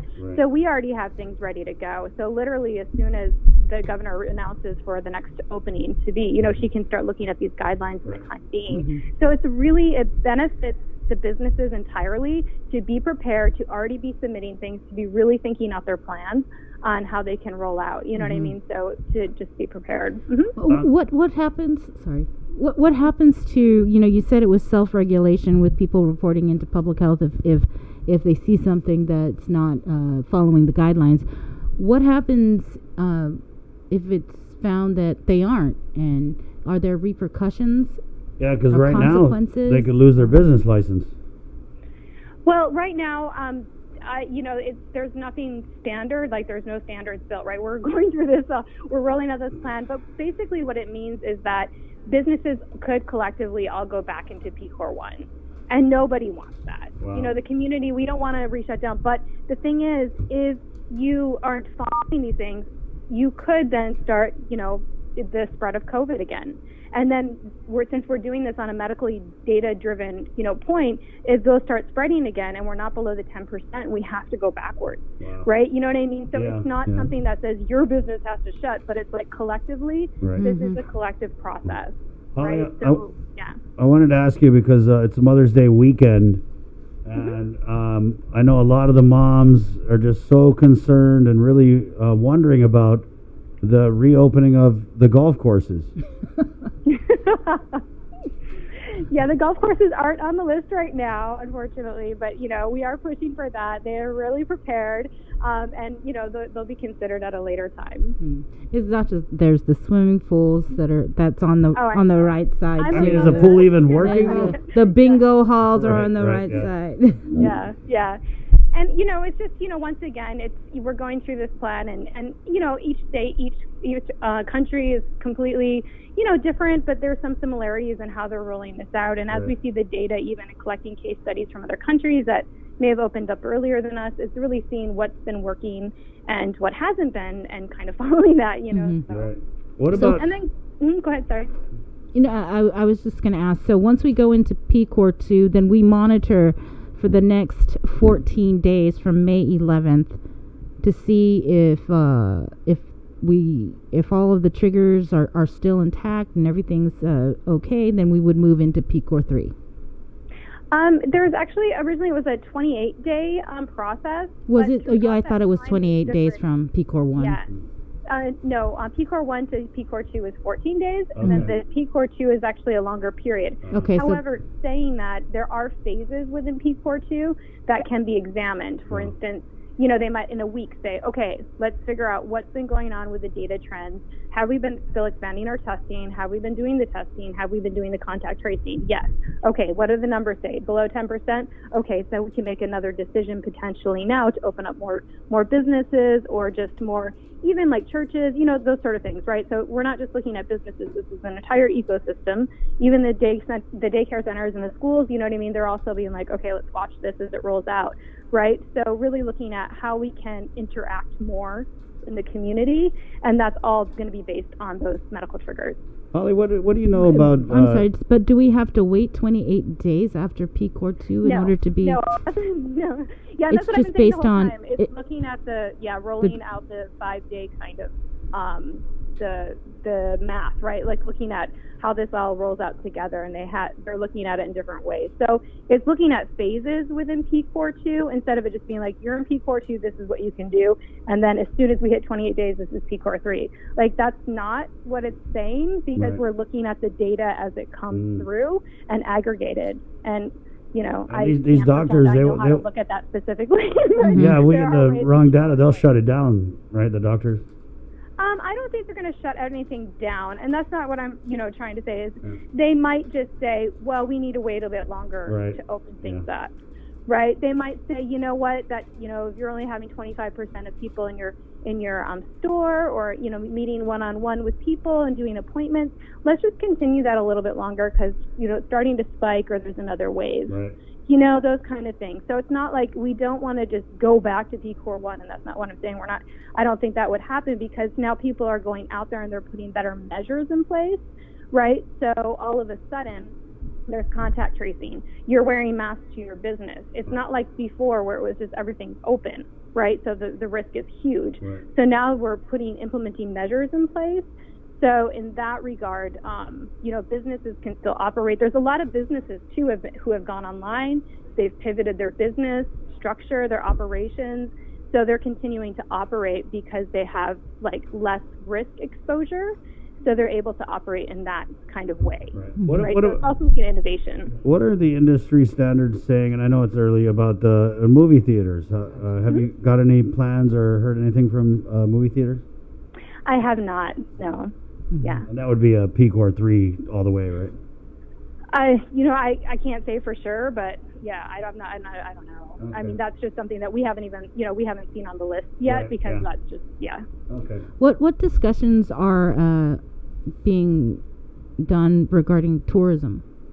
Right. There are discussions going on already, and I know there's a subcommittee directly developed for that specifically, because that is a longer term plan, approach, right? Like, flights need to figure that out and know what's going on. I think it's 45 days beforehand.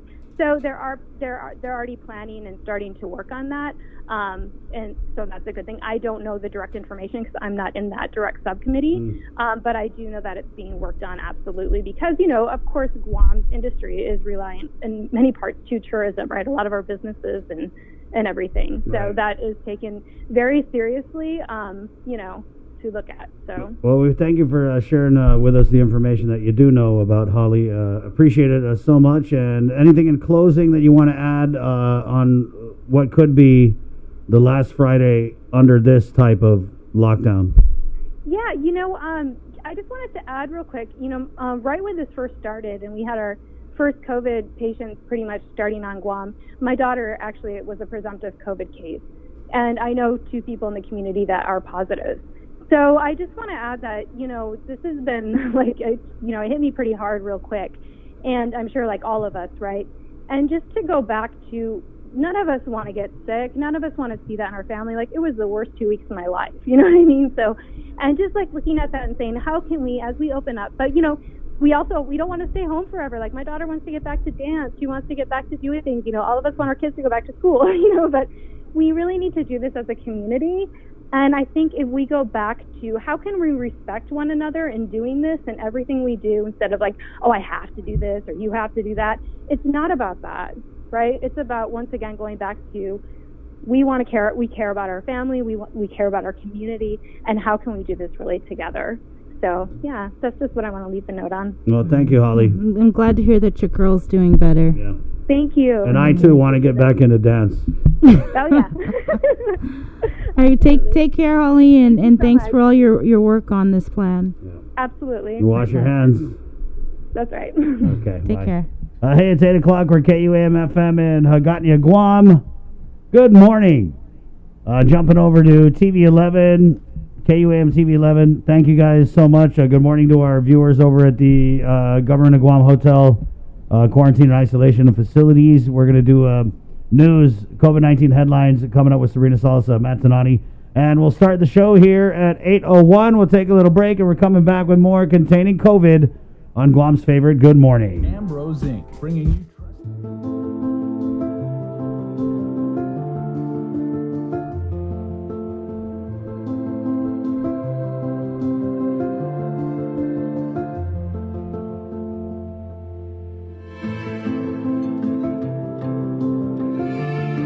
Be healthy. Be informed with ITD.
KUAM News COVID-19 Takeover on I-94 FM is presented locally by Ambrose Inc.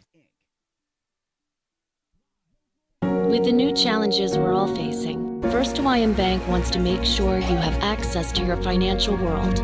With FHB Online and our mobile app, we hope to make banking the least of your worries. Visit fhb.com/digital. GU Self-Storage, conveniently located near the Harmon McDonald's. We offer affordable rates, online payments, and auto bill pay for your convenience. Plus gate access daily from 6 a.m. to 9 p.m. Call us today at 648-7867 for more information. Keeping you informed, KUAM News brings you Banking 671, brought to you by the Bank of Guam, the People's Bank, and Coast 360 Federal Credit Union. Together, we thrive. Be healthy. Be informed with ITD.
now is not the time for us versus them. Panogit moru puritanonda kantai mantunat nyagitoru iluga.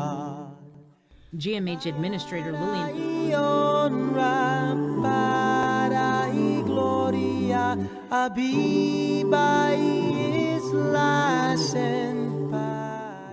University of Guam Dean of Nursing Margaret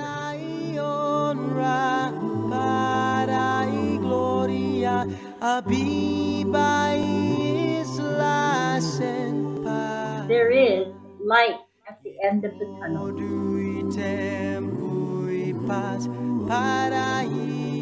Help is on the way from a marine medical.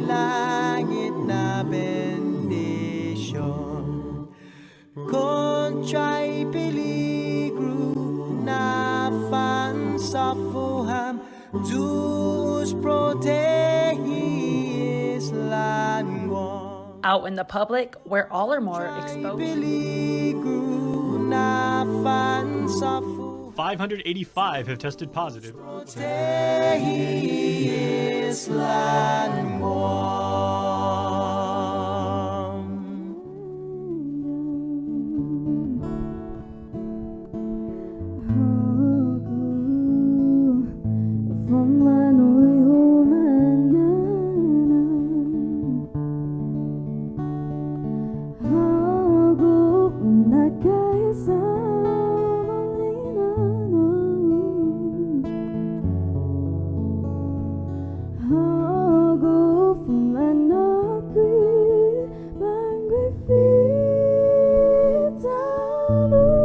Hey, I just got to say, we weren't arguing because it was like, oh, we're on to Facebook. We were discussing There lunch. was a healthy debate about who's treated who to lunch this week. I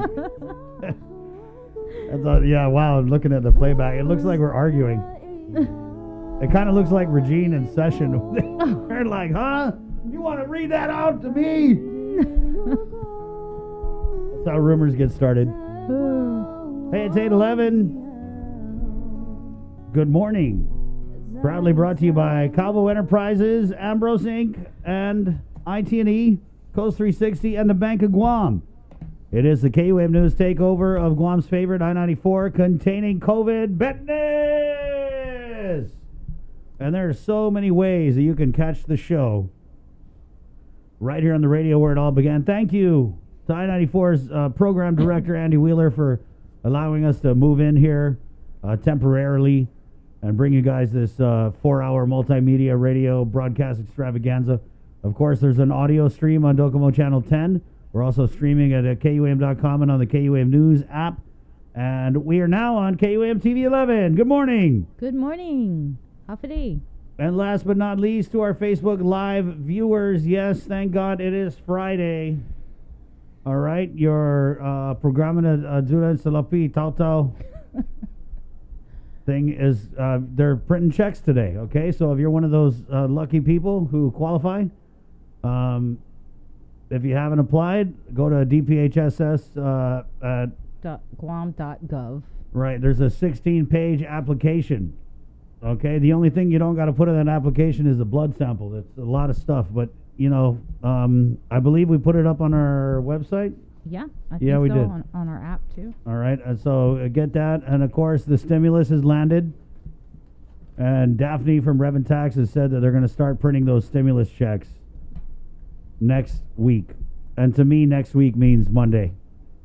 But you know, Daphne's a hard worker, man. I wonder She if is. she's going to get in there like Sunday night and fire up that printer. You know, I bet you Daphne right now is like, "Can you guys show me how to use this printer? Because I'll do it myself. I can just do it." 8:13. Coming up, we're going to talk a little catch up here with Sergeant Paul Tapao of the Guam Police Department. Also, Major Anton Uggan from the Department of Corrections. We'll go a little law enforcement on you guys. Check in with our frontliners. There you go. It is May 8th, Friday. And let's do a dive into the day's COVID-19 headlines from the KUAM News team with the very latest. Good morning, Sabrina Salas-Matanani. Hafide, good morning, everyone. According to the latest from the Joint Information Center released at 10:40 last night, Public Health tested 51 individuals for COVID-19 on Thursday. 0 tested positive. The results include samples from clinics, GMH, and a quarantine facility, as well as expanded community testing sites. To date, there are 151 confirmed cases of COVID-19, 5 deaths, and 123 recoveries. According to the JIC, some cases that were previously released from isolation have returned to active isolation status after retesting positive for COVID-19 through follow-up testing. To date, no additional cases have been linked to people released from isolation. The Department of Administration is preparing to begin cutting checks today for the governor's local disaster aid program being paid for with CARES Act funding. The one-time payment ranging from $300 to $1,200 will go to those who are currently receiving public assistance or those who qualify for the program.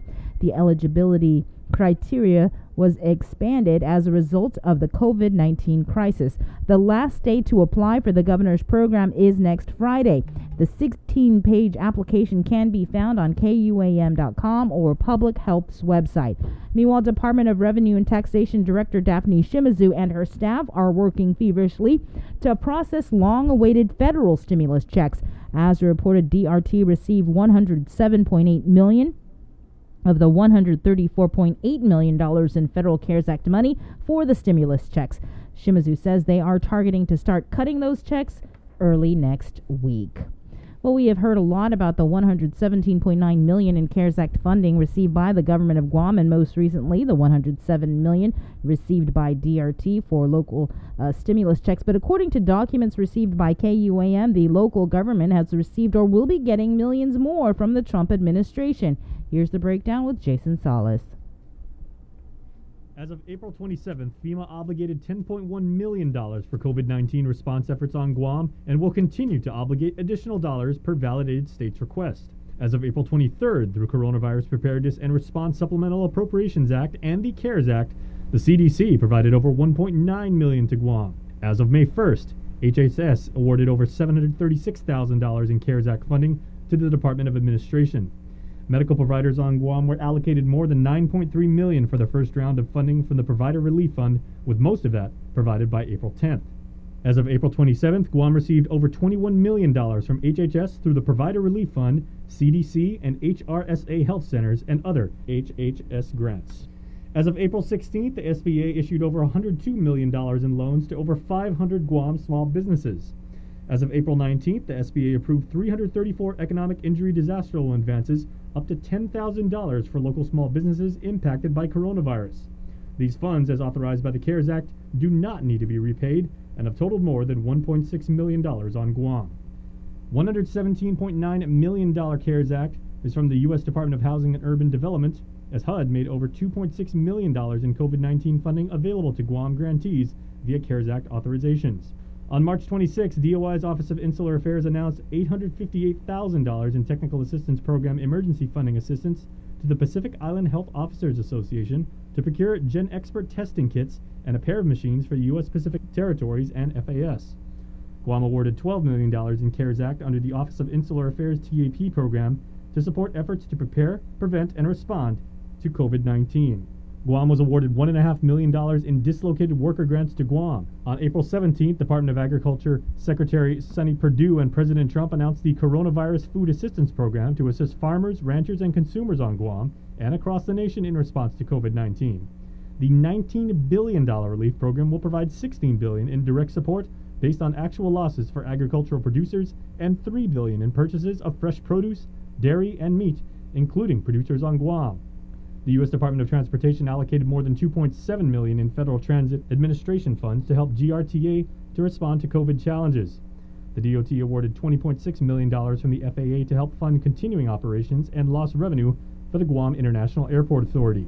The U.S. Department of Treasury announced that the VA benefit recipients on Guam and across the nation will automatically receive $1,200 in EIP under the CARES Act.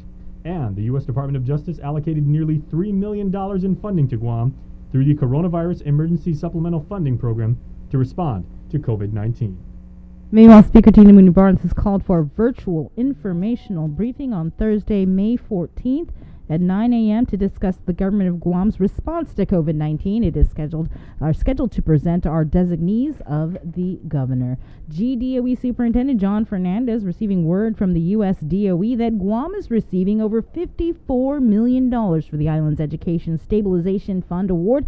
This is part of the $153.75 million allocated to outlying areas through the CARES Act. Of this amount, $41.5 million will go directly to GDOE as the state education agency to provide funding to support both public and non-public schools. In addition, $12.5 million is allocated to the governor of Guam to provide further support for education. Beginning Monday, May 11th, the Guam Federation of Teachers will be accepting names of essential employees who are seeking to be properly paid for the work they performed during this emergency period for a lawsuit against the government of Guam. You are urged to call 735-4390 for more information. Now, on containing COVID on Thursday, Guam Federation of Teachers Field Representative Robert Koss says he can't wrap his mind around how the administration is not paying state of emergency double pay as laid out in the GovGuam personnel rules and regs. Meanwhile, Senator Joe San Augustine, the legislature's finance chair, says double time should be paid to essential GovGuam workers and is waiting an opinion from the Attorney General's office. Both Koss and San Augustine say federal CARES Act funds could be used to pay double pay. The administration has estimated paying it would cost $36 million, and if they were forced to pay it, the result would be furloughs of non-essential GovGuam staffers. Again, the number to call starting Monday is 735-4390. At least 9 directors and deputy directors are on rotation to man the government's quarantine facility at the Pacific Star. Those directors and deputies are Lazia Casil of the Hagåtña Restoration and Redevelopment Authority, Guam Development Disabilities Council Director Jermaine Alerta, DYA Director Melanie Brennan, Parks and Rec's Deputy Director Victor Villagomez, CLTC Administrator Jack Hattig, and Department of Agriculture Deputy Director Adrian Cruz. While they are on rotation manning the facility 24/7 and staying at the Pac Star are Guam Energy Office Director Rebecca Respicio and Guam Housing Corporation President Alice Tyron. A total of 28 GovGuam staffers are on rotation to work at the quarantine hotel. 9 of them are employees from the governor's office. All of these employees, including the directors and deputies, will be paid 15% differential pay under the governor's COVID-19 response pay policy. And that information was provided by the governor's policy advisor, Carlo Branch. Leading medical supplier across the South Pacific Islands, MedFarm, removes an alleged fraudulent COVID supply item called SDS Blocker. Federal law enforcement officers executed a search warrant at MedFarm warehouse locations in both Guam and Saipan earlier this week. According to the medical wholesaler, the SDS Blocker was marketed and sold to the company as an over-the-counter item by a local Guam distributor, which was not named. Quote, "We take these matters very seriously and we are cooperating fully with all authorities." That's from President of MedFarm, Renee Ramos. He adds, "Once we were informed by the federal authorities that the product supplied by a local distributor did not meet federal standards, we immediately took action and removed the product from our inventory. This is an isolated event specifically related to the sale of the SDS Blocker product we purchased locally and sold via our wholesale company. The warrant was not related to any other items or operations involving our company. The prescription drugs dispensed in all our pharmacies are legitimate, U.S. sourced, and manufactured under strict FDA regulatory compliance." Archbishop Michael Burns has approved updates to the Archdiocese of Hagåtña's sacramental protocols, affirming the Church's highly anticipated resumption of some of its sacraments, including celebration of live masses at parking lots this weekend, and where possible, the sacrament of reconciliation, anointing of the sick, and baptism. As announced earlier this week, Guam Catholics will be able to receive Holy Communion as priests at most parishes celebrate Mass with attendees gathered inside their vehicles at church parking lots. The Archdiocese will provide further information in follow-up announcements today. You are urged, however, to also contact your respective parish for information. A schedule of island-wide parish parking lot masses is forthcoming. In national news, the former head of the CDC says the U.S. death toll could hit 100,000 by the end of the month, up from more than 73,000 now. The warning comes as 43 states have partially reopened their economies and 28 states are seeing a rise in new coronavirus cases. Michael George has the latest on rising tensions. Put your hands up, I can't see them. In Texas, a SWAT team raided a bar where armed men were protesting shutdown orders. In Oklahoma, 2 McDonald's workers were shot after informing would-be customers the dining area was closed. And a Dallas salon owner remains behind bars after a judge found her guilty of opening her shop too soon. Both the governor and attorney general of Texas are demanding her release. And the judge should not put people in jail like her who are just trying to make a living. Many non-essential businesses in the Lone Star State are set to reopen tomorrow, despite 2 straight days with more than 1,000 new cases.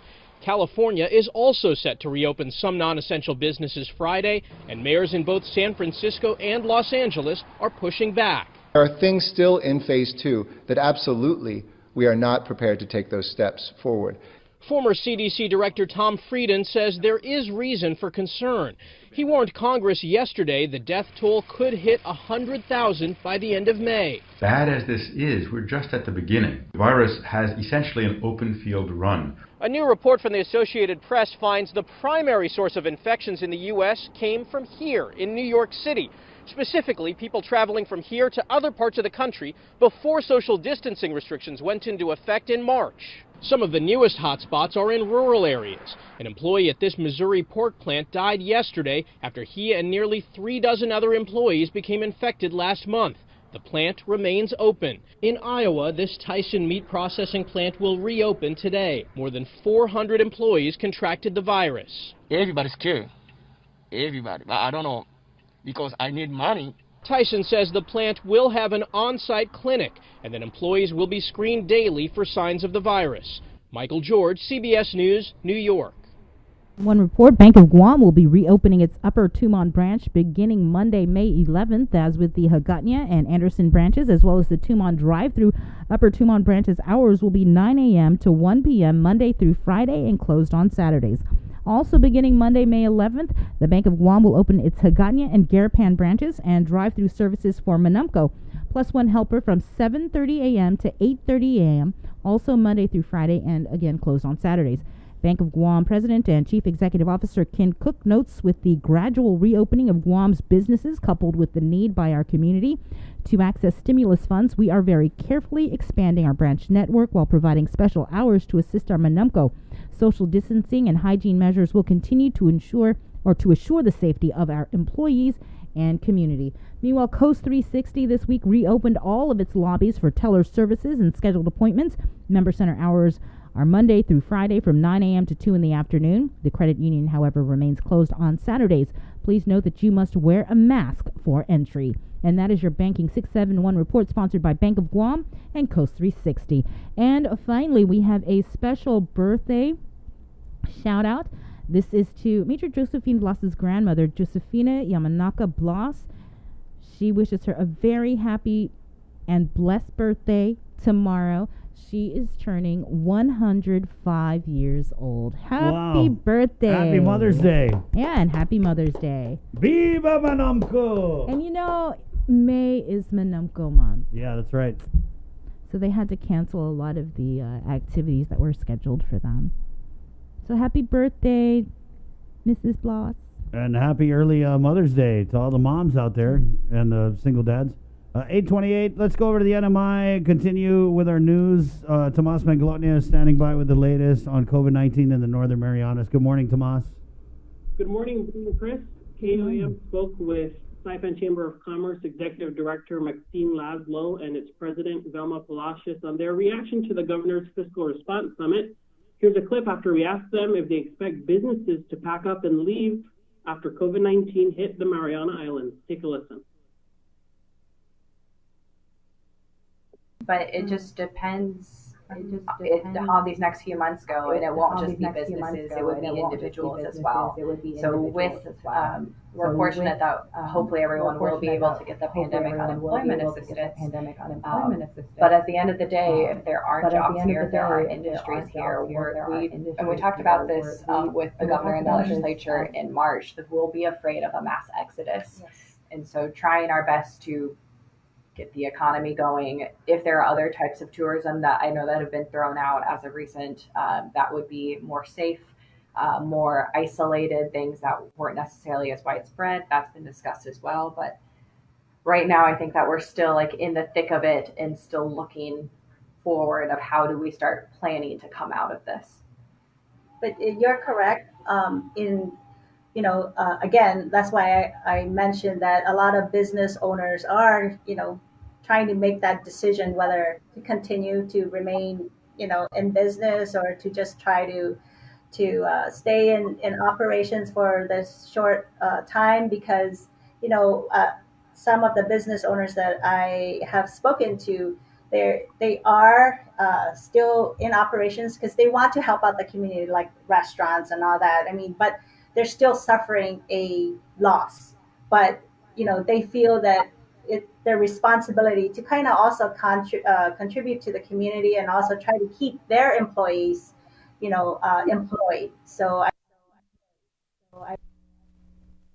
If you want to hear more from the Saipan Chamber of Commerce Executive Director Maxine Laszlo and President Velma Palacios, that 25-minute interview is now streaming on KUAM. They also mentioned that a group of businesses are putting together a gradual reopening plan that they will present to the governor in the coming weeks. Largely, stores and restaurants offering takeout are also operating within social distancing guidelines and waiting for more support from the government. We're hearing that the plan is tied to how many people go through community-based testing. And breaking overnight, the governor's COVID-19 task force here in the CNMI announced that community-based testing initiative will be temporarily suspended starting tomorrow, May 8th, through Sunday, May 10th, due to the high volume of testing. They also say that the temporary postponement is to allow time for timely results and their return, the timely return of the results. The task force will inform the public when the community-based testing initiative resumes. As of May 7th, according to the press release, 2,336 individuals have been processed through 11 days of the CNMI community-based testing initiative. To date, this effort has identified one positive case. And after tensions mounted between the governor and the CNMI public school system, Secretary of Finance David Atalig announced on Thursday that $1.3 million has been transferred to the public school system here in the Northern Marianas on Wednesday to cover the last two pay periods. This comes after NMI Congressman Kilili urges governor to fully fund PSS. In a written statement, the CNMI Governor Ralph Torres said, while the disagreements with the Board of Education have been contentious about funding PSS at a time when our overall budget has drastically been hit, he says that he has always thought about the teachers. He says he never made the disagreements about teachers. He says that our viewers might recall as well that it was just a few weeks ago when Governor Torres pleaded for the three CNMI PSS board members to drop the injunction for the earmarked funds so he could pay the retirees' pension. In that same address a few weeks ago, he said, quote, "I apologize." Brian Chris will be speaking with the hospital lab director from Saipan, who validates every test here in the CNMI at 11 a.m. on KUAM's Facebook page. That's the latest here in the NMI. All right. So I know we've been trying to get this interview ever since with the CNMI governor. What have we gotten any updates from Kevin Bautista on what's happening with that? Because it's been quite a long time since we've seen any kind of interaction with Governor Torres. It has been. The latest we heard from the press secretary, Kevin Bautista, is that there is a tentative press briefing for Monday. A tentative press briefing for Monday is the latest we've heard. And, we were also told that we might have an interview on Thursday or today. Obviously, that's not happening, and we're not sure when the next time there's going to be a public forum. I think it is worth mentioning that, they have had some press gaggles in the field whenever they have some unveilings, but still. Press gaggle? What did you say? Yeah, they've had some opportunities for press to kind of just follow the governor as he's on his way out at the event.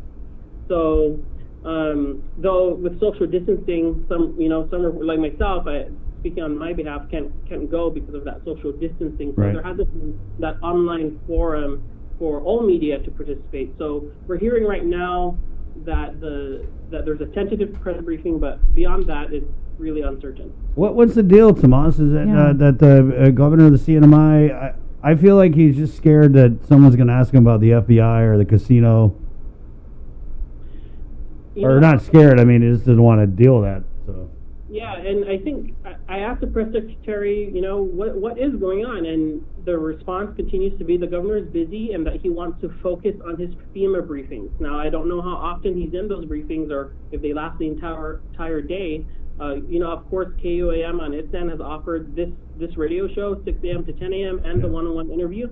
But so far, the response is consistent that he is busy and wants to focus on briefings with FEMA. All right.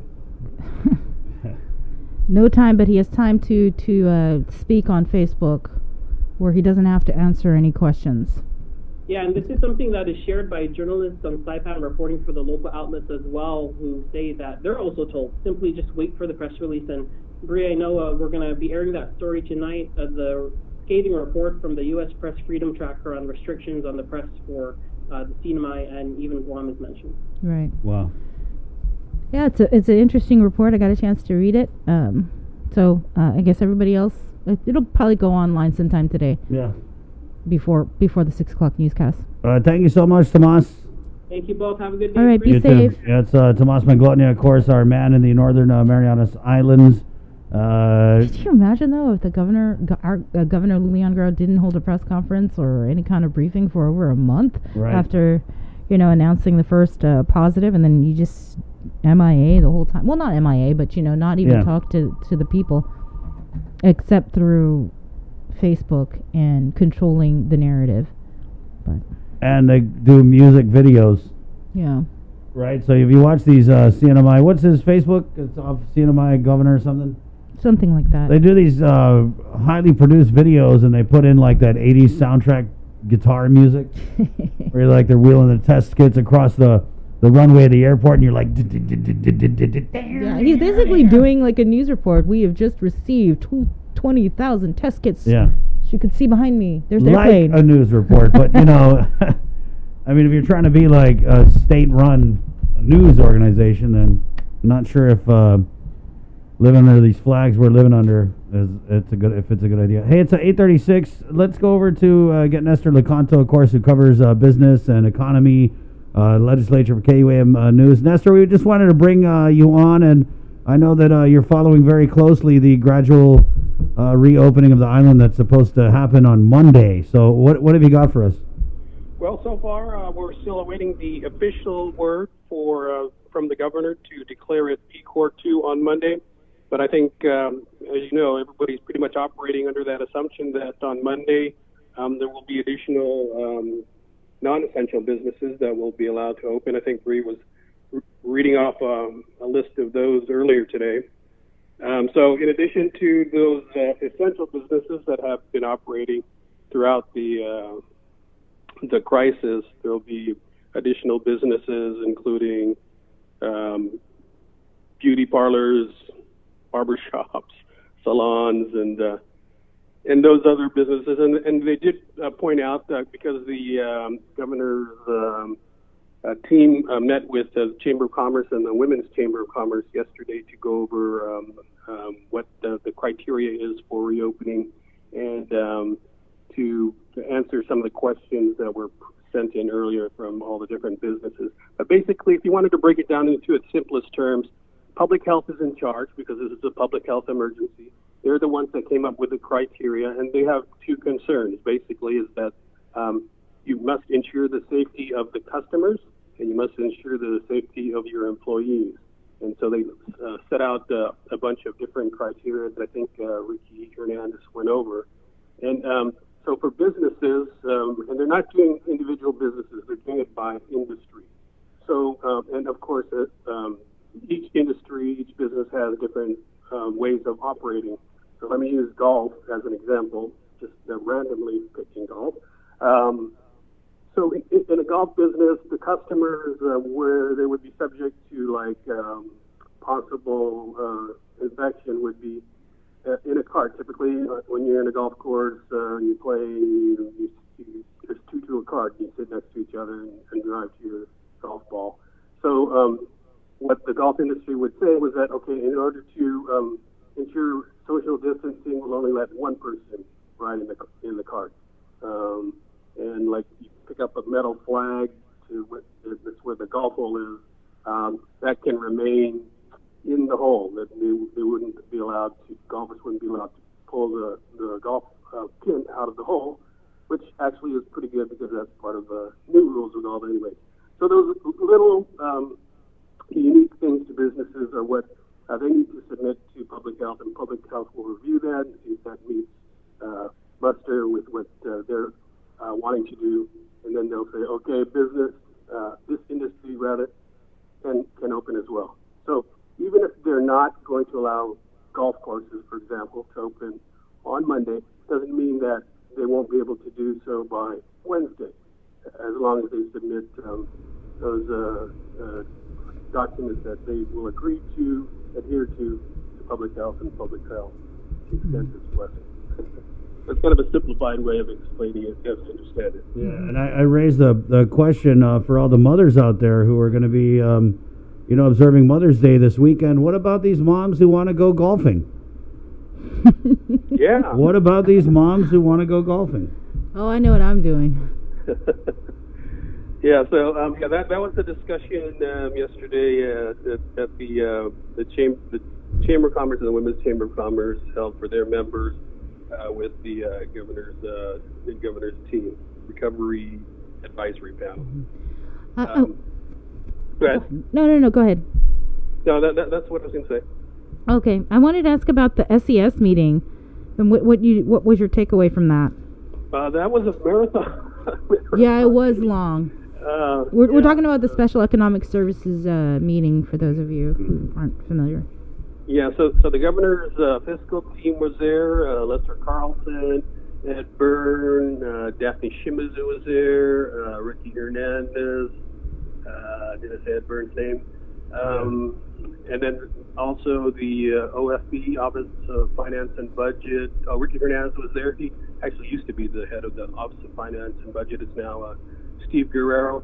And then you put them in with all of these others, all of these senators, and all of them, of course, have their own questions. So it did last quite a long time. Right. And there's a lot there.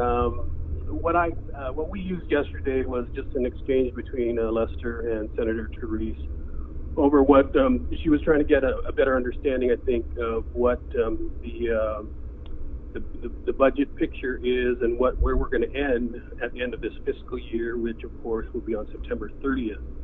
And what I got out of that was that Lester was saying that we're anticipating about an $8 million deficit, which I think is, that sounds pretty good. I mean, given all of the revenue that we're not going to be making since March, that we're only going to be short $8 million, and that's what I understood. And so Teresa was trying to find out why that number, and Lester was explaining that I think there was a $20 million at this point that's above projected revenue. So they were projecting a $27, $28 million shortfall, but because we have $20 million in revenue above what was projected, that would amount to a $7 or $8 million shortfall at the end of September, given the conditions that they understand at this particular point. That's what I. Mm-hmm. Did they seem to buy that? You would have to ask. Oh, you don't want to editorialize today? Yeah. Yeah, we'll see how that goes, because and that's going to be really the issue going forward. I mean, no one knows. Mm-hmm. We can pretty much generalize that. Someone knows. Yeah, someone knows. They just ain't telling. Yeah, you can pretty much figure out that our revenue is going to be way down. Yeah. Okay. So. Thanks, Ines. Yeah, we just wanted to bring you on and find out. So, what else are you working on for today? Well, there's a couple of oversight hearings at the legislature. Right. What time is it now? 9 o'clock starts. Senator Trilera, he is bringing in public health to talk about budget specifically as how it relates to surveillance and contact tracing and services for vulnerable populations. And then I think the afternoon hearing is on a bill to prevent evictions during emergencies, which the governor has already done through executive order. Mm-hmm. Right? She's So those are a couple of things. And Okay. hopefully, I'm thinking the governor might have a press conference today to announce possibly Core 2 on Monday, but I'm not sure. We haven't Okay. confirmed that yet. Well, I did put in a message to the acting chief of staff, John Jr. If there was I haven't got a reply yet, so we'll let you know. Yeah, because Okay. people are Watch going to that. want to know, what are Right. the guidelines and all the information, especially if they don't have one over the weekend. So. Yeah. Right, All right. exactly. Okay, guys. Thanks, Take Ness. care. Right. Okay. Bye-bye. 8:44. Thank you so much, Nestor. We have Senator Kelly Marsh Titano on the line. I want to get her on because I don't know if she's Good morning, Senator. Banana C2 What was your what are your thoughts on that SES meeting yesterday? Because I know I saw you in one of the little squares in the Zoom. Right. Yeah, the Hollywood Squares that's part of our It looked kind of like now. Brady Bunch. Exactly. So I could be wrong. I'm not here with my notes. They're in my office, which I'm just about to go to because I'm going to be part of that first oversight hearing that we're having by these virtual methods. I believe the $8 million was for the first quarter, and that by the end of the fiscal year, we may be around $23 million short. That's my recollection. I'd have to go back to my notes as to what Lester said. And then, of course, as the information comes in for May, all the information we have thus far was at just the tip of this whole situation. And so this month's data is going to be really telling, and that's where the bigger numbers may be coming in. So that's how I remember it anyways. But I guess we have to go back to our notes. Right. Yeah. Is it true that the administration said that they would not be submitting a new FY 2021 proposed budget? Well, what he was saying right now is they work on certain indicators, and because the numbers that they have thus far are still from just the tip of when the situation started, those numbers have not activated yet. There hasn't been that 3% or greater difference.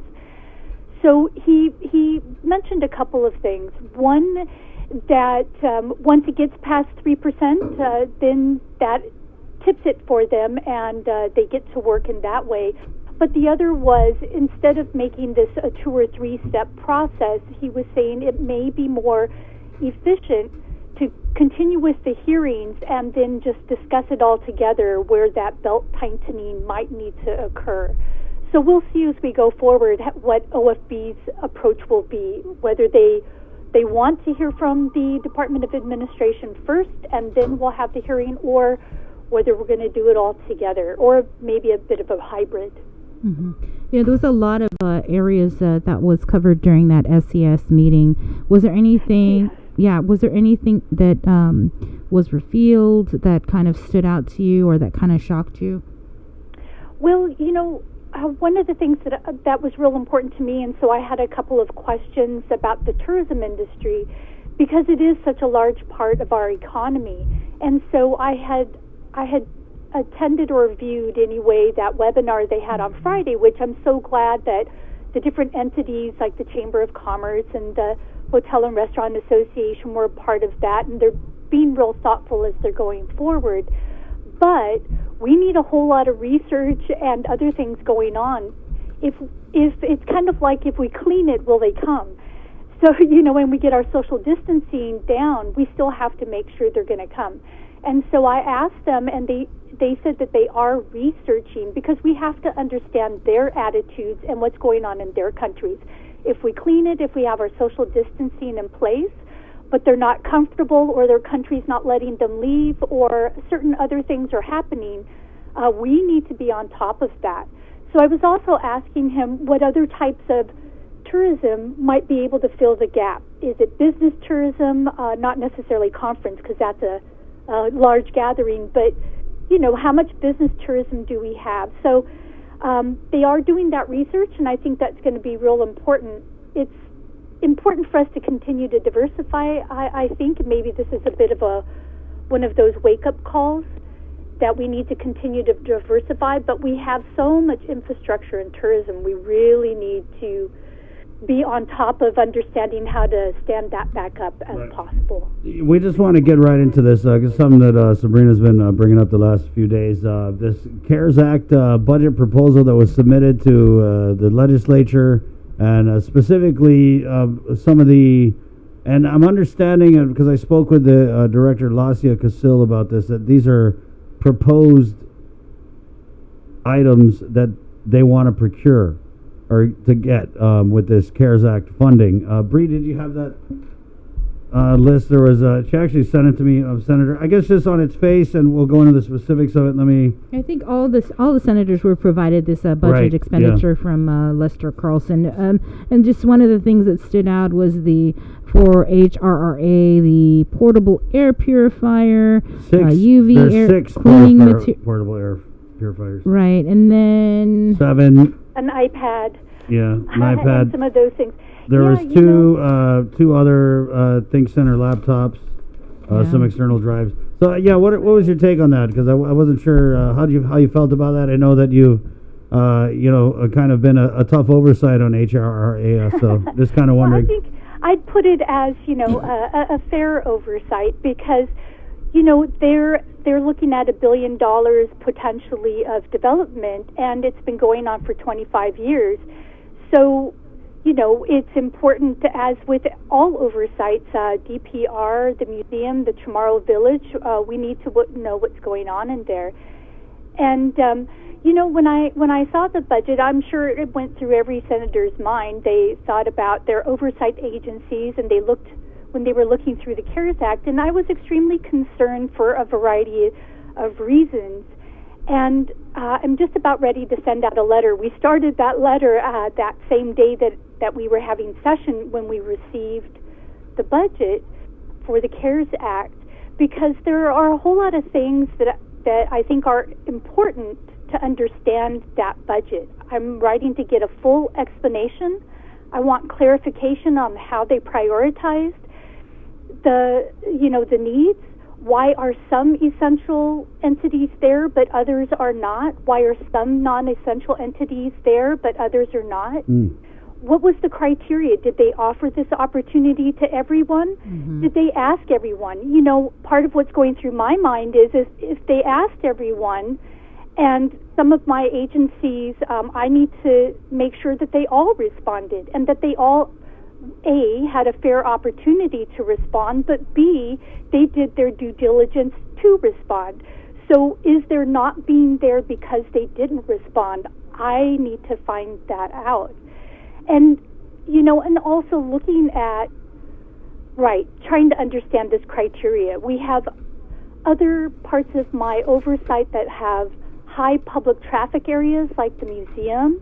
We have vulnerable staff like the Commission y Fino Tomorrow, which are all SINA, right? And yet I don't see them on this listing. So I really want that full explanation as to what was the criteria, and why is it like this? I know that there are other grants and other federal money. Well, I think it's a working document, right? I know that Lester Carlson said this is just what we have right now, so maybe your concerns are valid, but they just haven't got there yet. HRRA versus, like she said, the museum where people would go. I mean, is it just that they haven't put it in this doc yet, Senator, or what are you hearing? Right, and that's exactly what I want to find out. I want to make sure that the Chamorro Village is cleaned and ready to go. It's going to be accommodating, I'm not sure what the social distancing will allow, but probably 200 or less people, but it will be open to the public. We have a lot of shops in there. We need to make sure that everything is in order for that to be done in as sanitary and a secure a means as possible. So, I really want a lot of answers, and, I think with the letter, it would have been very helpful that with the letter and the budget, if they had provided some explanation and provided some of that criteria and process for us at the same time. Did you have a chance to see that breakdown? It was sent out yesterday regarding President Trump responding to Guam, and it provided a whole listing of all these different monies that have been given to Guam. And, you know, like the airport got 20-some million from FAA, and then when you look at the budget breakdown, it says they're going to get X amount of money as part of that 117.9. I haven't had a chance to completely make the comparison of who got what and when it's already over here under the president's listing of federal money. Have you had a chance to look through that? No, and you know, that SES meeting was so long, right? But I was in there for over 4 hours, and then we have to be there like 15 minutes and more ahead of time just to try to get everything ready. But this is part of what they were sharing at the SES also, and this is why I'm writing a letter asking for that full explanation, is we do understand some of this money that's coming in to assist our governmental entities is going to be coming in through Department of Interior money, through TAP grants and other grants. Some of it's going to be coming in through, you know, the stimulus monies. Some of it's coming in through this CARE Act. But I'm sure the other senators as well, but I want to make sure that all my governmental entities have the same, they're afforded that same ability to be able to make sure that all their needs are met and the public interest is first and foremost. But I do have questions, you know, with part of this criteria that they sent out. Did they specify to these governmental agencies that they need to kind of get the best bang for their buck, right? To make it functional, but not necessarily top of the line. So when we look at the iPad and the laptop, you know, $2,400 for an iPad, I understand is pretty much top of the line for iPads. A laptop, it's like the iPad 15 or something, right? Yeah, a laptop that costs $5,400. You know, this is going to be probably a tough budget and fiscal situation that we're going into. We're looking at a minimum probably of that $23 million by the end of the year of being short, on top of the fact that we're already $60 million short compared to where we were 3 or 4 years ago. Right, Senator. But you know, in these agencies like HRA, they're given this guidance that says, hey, because of COVID, we're going to have to telework. So they're saying, Lassie is saying that, hey, we had to buy this stuff because we got to telework. So how do you kind of leverage what the ability for them to do that work that they have to do while maintaining the social distancing? Right, and that's what I'm getting at. You know, there's teleworking. But if we're going to be $23 million or more short, we also need to make sure that this money is used as wisely as possible. So you're saying maybe Samsung, not Apple? Yeah, and so, you know, we could be perhaps purchasing 2 or 3 laptops for $5,400. So, again, it gets back to some of that criteria. Were they given that criteria? Did they say, hit us with your wish list and we'll see what we can do? Or were they responsible from the beginning and say, let us know what it takes for your office to be functional? No, I think it was more like, hey, you guys can get laptops with this money. Yeah, well, you know, and we're hoping to do a whole lot of things with this money. You know, one of the, and fill in those gaps and needs. Teleworking is going to be part of our lives, but there also has to be being responsible. So is $5,400 for a laptop responsible? Maybe it is. But this is the work of oversight. You know, to understand and to just make sure that the administration is sending out the appropriate information and setting up the appropriate criteria, and that our directors are responding appropriatly as well. How many people are employed in HRA? Are there too? Because I don't think there would be a problem with social distancing. That's a very good point. There are there's the director, the executive director, and then I believe at this point there are 3 staff. But they also have a couple of Manumco who have been going in as part-time. There's a particular SPREP program, I believe is the acronym for it, where HRA does not pay for it. I think it's a program that pays for them to come in. So there are several people that do go in there, and then they do have board meetings and stuff. But we all know we can do board meetings by Zoom at this point. So yeah. Well, so a lot of questions. yeah. Definitely some need for clarification, and I'm definitely extremely concerned to make sure that all of our entities are getting a fair shake and fair consideration. Right. Hey, send us that letter when you send it out, okay? Sure, of course. We'll let you go because I know you got that here. It's 9 a.m. Yes, I need to run. No, I just wanted to see what your thoughts were on the director working at the quarantine facilities. If you received any, concerns from her about having to work there and exposing herself? Well, she did send a letter in response to a letter that we had sent. We were just checking in on all of our government entities. We wanted to know what they were all, doing, how they were all faring, etc. And then she had sent a letter to her board chair outlining that responsibility. And so, as you had mentioned earlier in the news, there are a lot of cabinet members that are filling those kind of a gap. And so on one hand, we need people fulfilling those kind of responsibilities, but if it takes them away from certain work, or if they have to quarantine themselves because they might be now exposed, there are some issues there.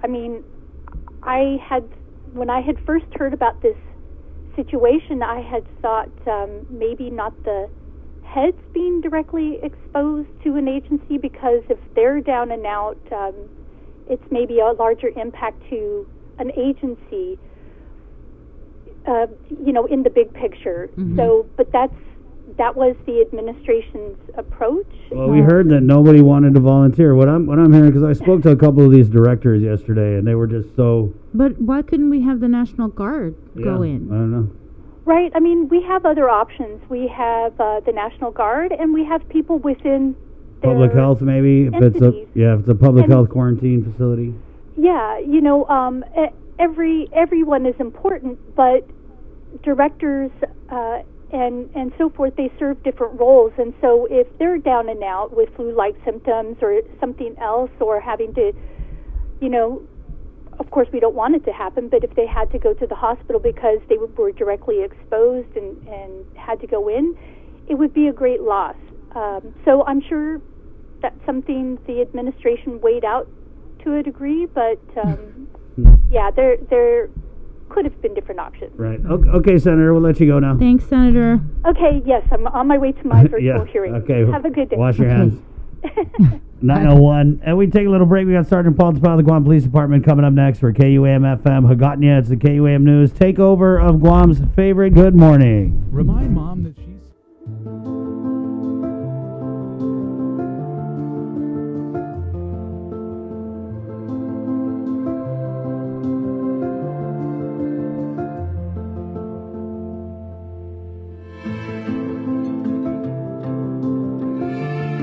Be healthy. Be informed with ITD. With the new challenges we're all facing, First Hawaiian Bank wants to make sure you have access to your financial world. With FHB Online and our mobile app, we hope to make banking the least of your worries. Visit fhb.com/digital.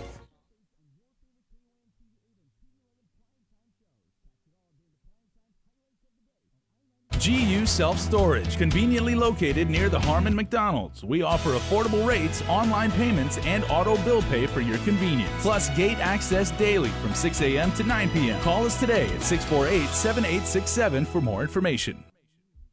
KUAM News COVID-19 Takeover on I-94 FM is presented locally by Ambrose Inc. Keeping you informed, KUAM News brings you Banking 671, brought to you by the Bank of Guam, the People's Bank, and Coast 360 Federal Credit Union. Together,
cascas.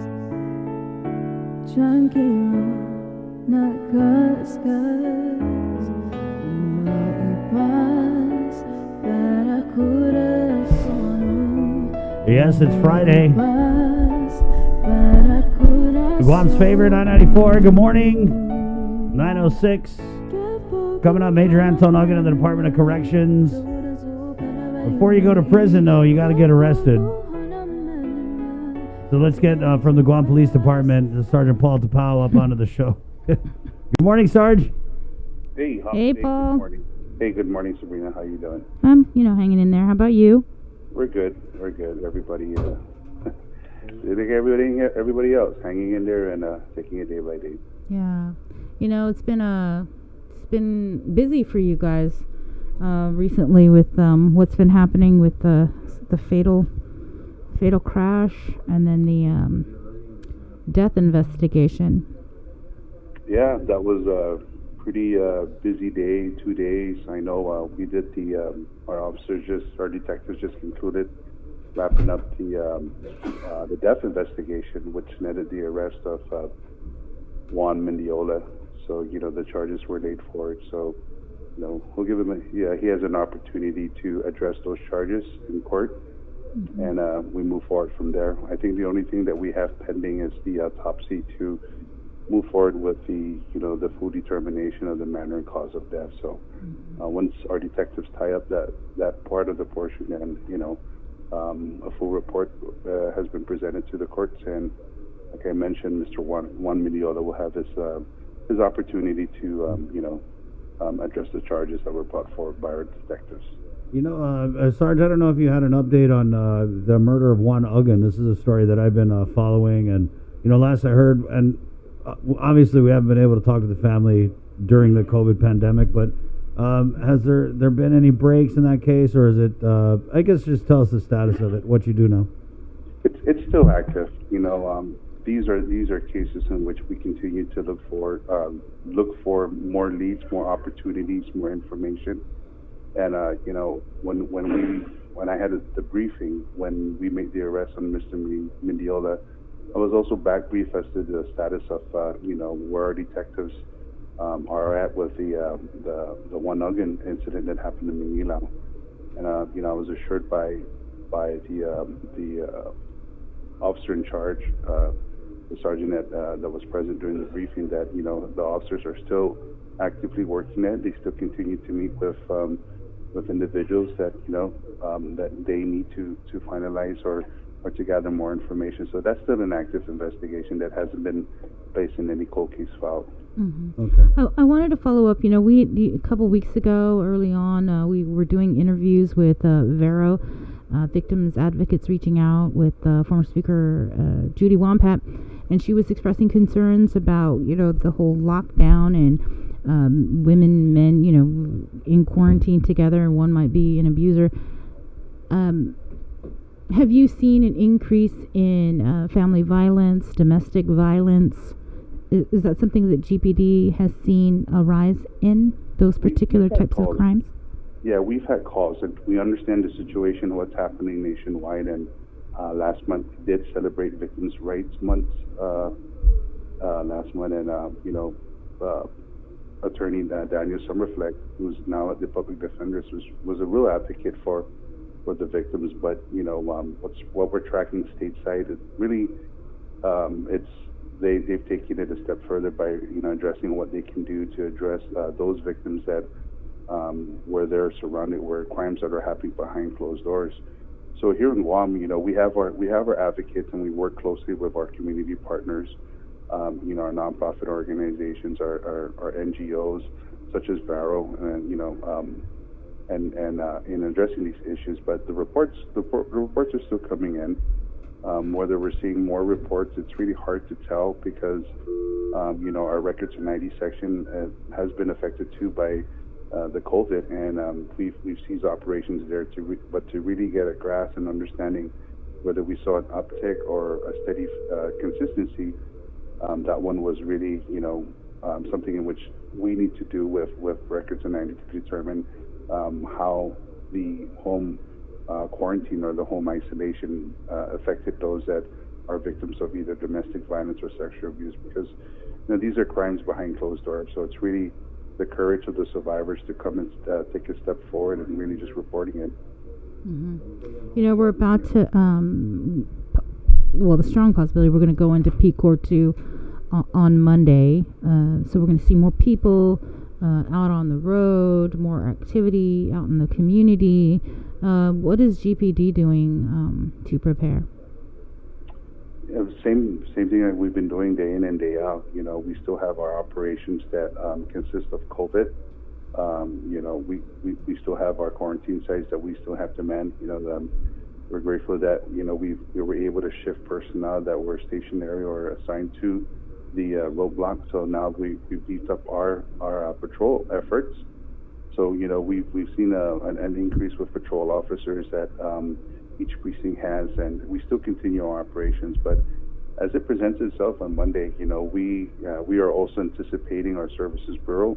Once we get clarification from the chief and of course the approval of Adelup and how we're going to open up our services bureau to service the community, we, like every other business out there, we are also going to be practicing the mandated 6 feet social distancing, the required mask, and how many people we can actually allow into our building. So these are things in which have we actually been going to walkthroughs just to see how the flow will work. But the traffic in itself, we're going to be anticipating that. So we'll see come Monday how things play out. So as the cards present itself, we'll probably move and react just to what is presented to us. But we're prepared. We have adequate enough personnel to cover the beat within the additional officers that the precinct or the police commander has availed to the respective precincts. So an increase in personnel has always an added benefit with patrol. Are you guys still being augmented by the marshals, by port police, airport police, or they kind of gone back to their respective agencies? Yes. So they're still assisting us with the quarantine sites. That's an added help. Again, working in the line with the line agencies. They've afforded us the officers that they had available to assist us to help alleviate our officers. So, we are finding ways in asking our civilian volunteer police reserves to come out and support the efforts with with the stationary assignments, such as the isolation areas at the skilled nursing facilities and of course the quarantine sites. So we're still working with what the Guam Police Department management has with our police reservists and of course other officers that are available. And I know we have 2 officers that have been reemployed. So it's a great help that we're able to get these officers back to assist us with the COVID endeavors and of course assist us with other efforts with the Guam Police Department. So, have you guys been paid the differential pay, Sarge, or what's the deal with how do you guys? What are the officers saying about this whole double pay issue? Or are you going to get in trouble? It's we are moving with the differential pay. I know that's between the legislative branch and of course the executive branch, and we're tracking it and everything. Right.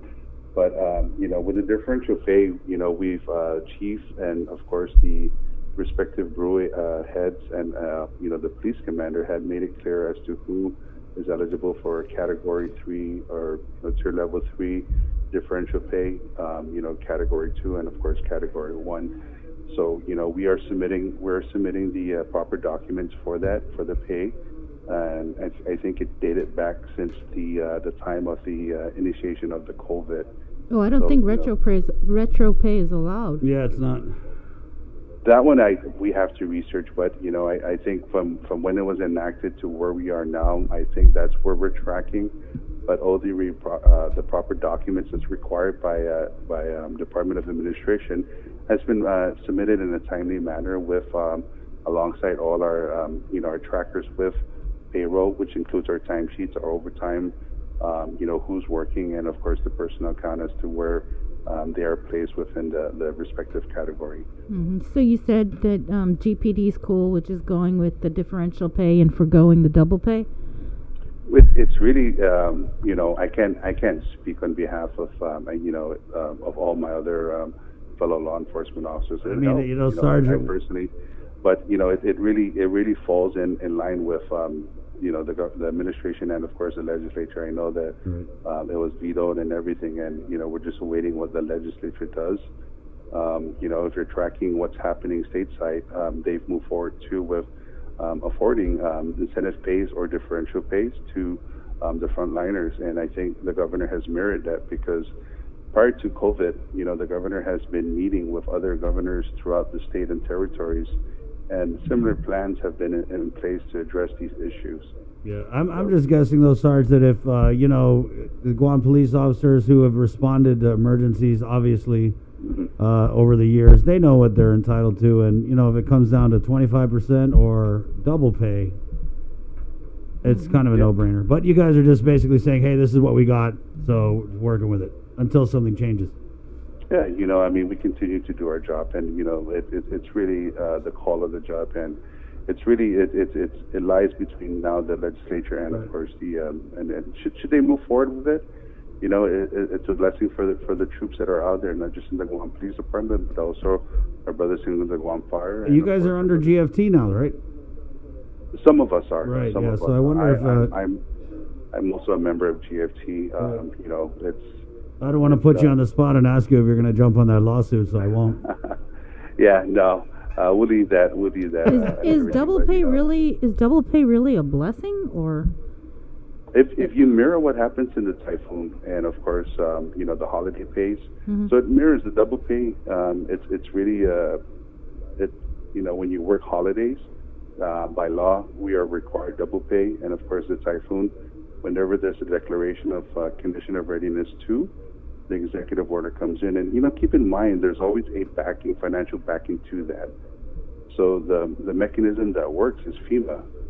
So when the governor or the government of Guam and the entire island moves into condition of readiness 2, that's when each person or each government employee that's working that assignment, not just the Guam Police Department, but all other government agencies that are working, they're entitled to that typhoon pay, which is consistent of a double pay.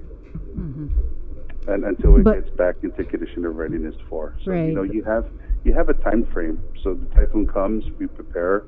The onset of the typhoon passes Guam, we move in from condition 2 to condition 1, and then once it's deemed safe, where we can go back or go out and go into condition 4. So there's a time frame.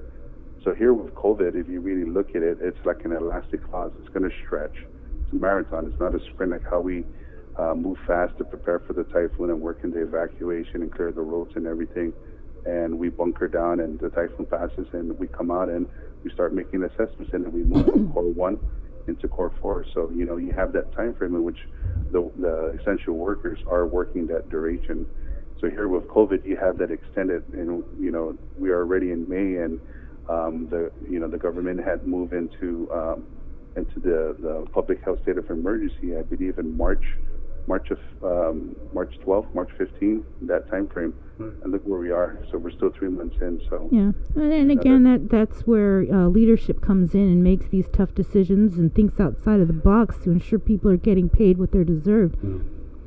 Yeah, that was if you mirror what's happening nationwide and everything, it's really private companies are affording the. I just watched an NBC News. Clorox is giving their workers, because they're 500% production rate. They're giving them incentive pay so that they can continue to work and provide the service. So it's you're right. They're being innovative. They're being creative. But it really is how we move forward. How the legislature, the legislative branch, and the administrative branch agrees in seeing. And one thing working together. We need to look forward. You look too is and Lester Carlson was addressing what is the foresight of the budget, and I'm not going to expound on that, because that's a budget. That's something that DOA and BBMR can address. Right, yeah, and the legislature can't put together a budget unless that information is provided to the legislature. Yeah, and I'll reserve that for the experts. But I for one. Oh, we don't want to go. No, but I for one, if you remember, we the previous administration, we were bunkering down for a 32-hour work week and furloughs, and I had to immerse myself with the DOA rules and regulation of how is this gonna affect operations with the Guam Police Department, starting with a 32-hour work week, which will affect our civilian support group, and of course the furloughs, and understanding what's the steps and procedures, and understanding employee rights. So these are things that we had to consider when that was brought up with I believe previous budgets, and the speaker then, Speaker BJ Cruz, he made it clear this is where we may hit our shortfall. So physical restraints, physical responsibility had to be implemented in all agencies.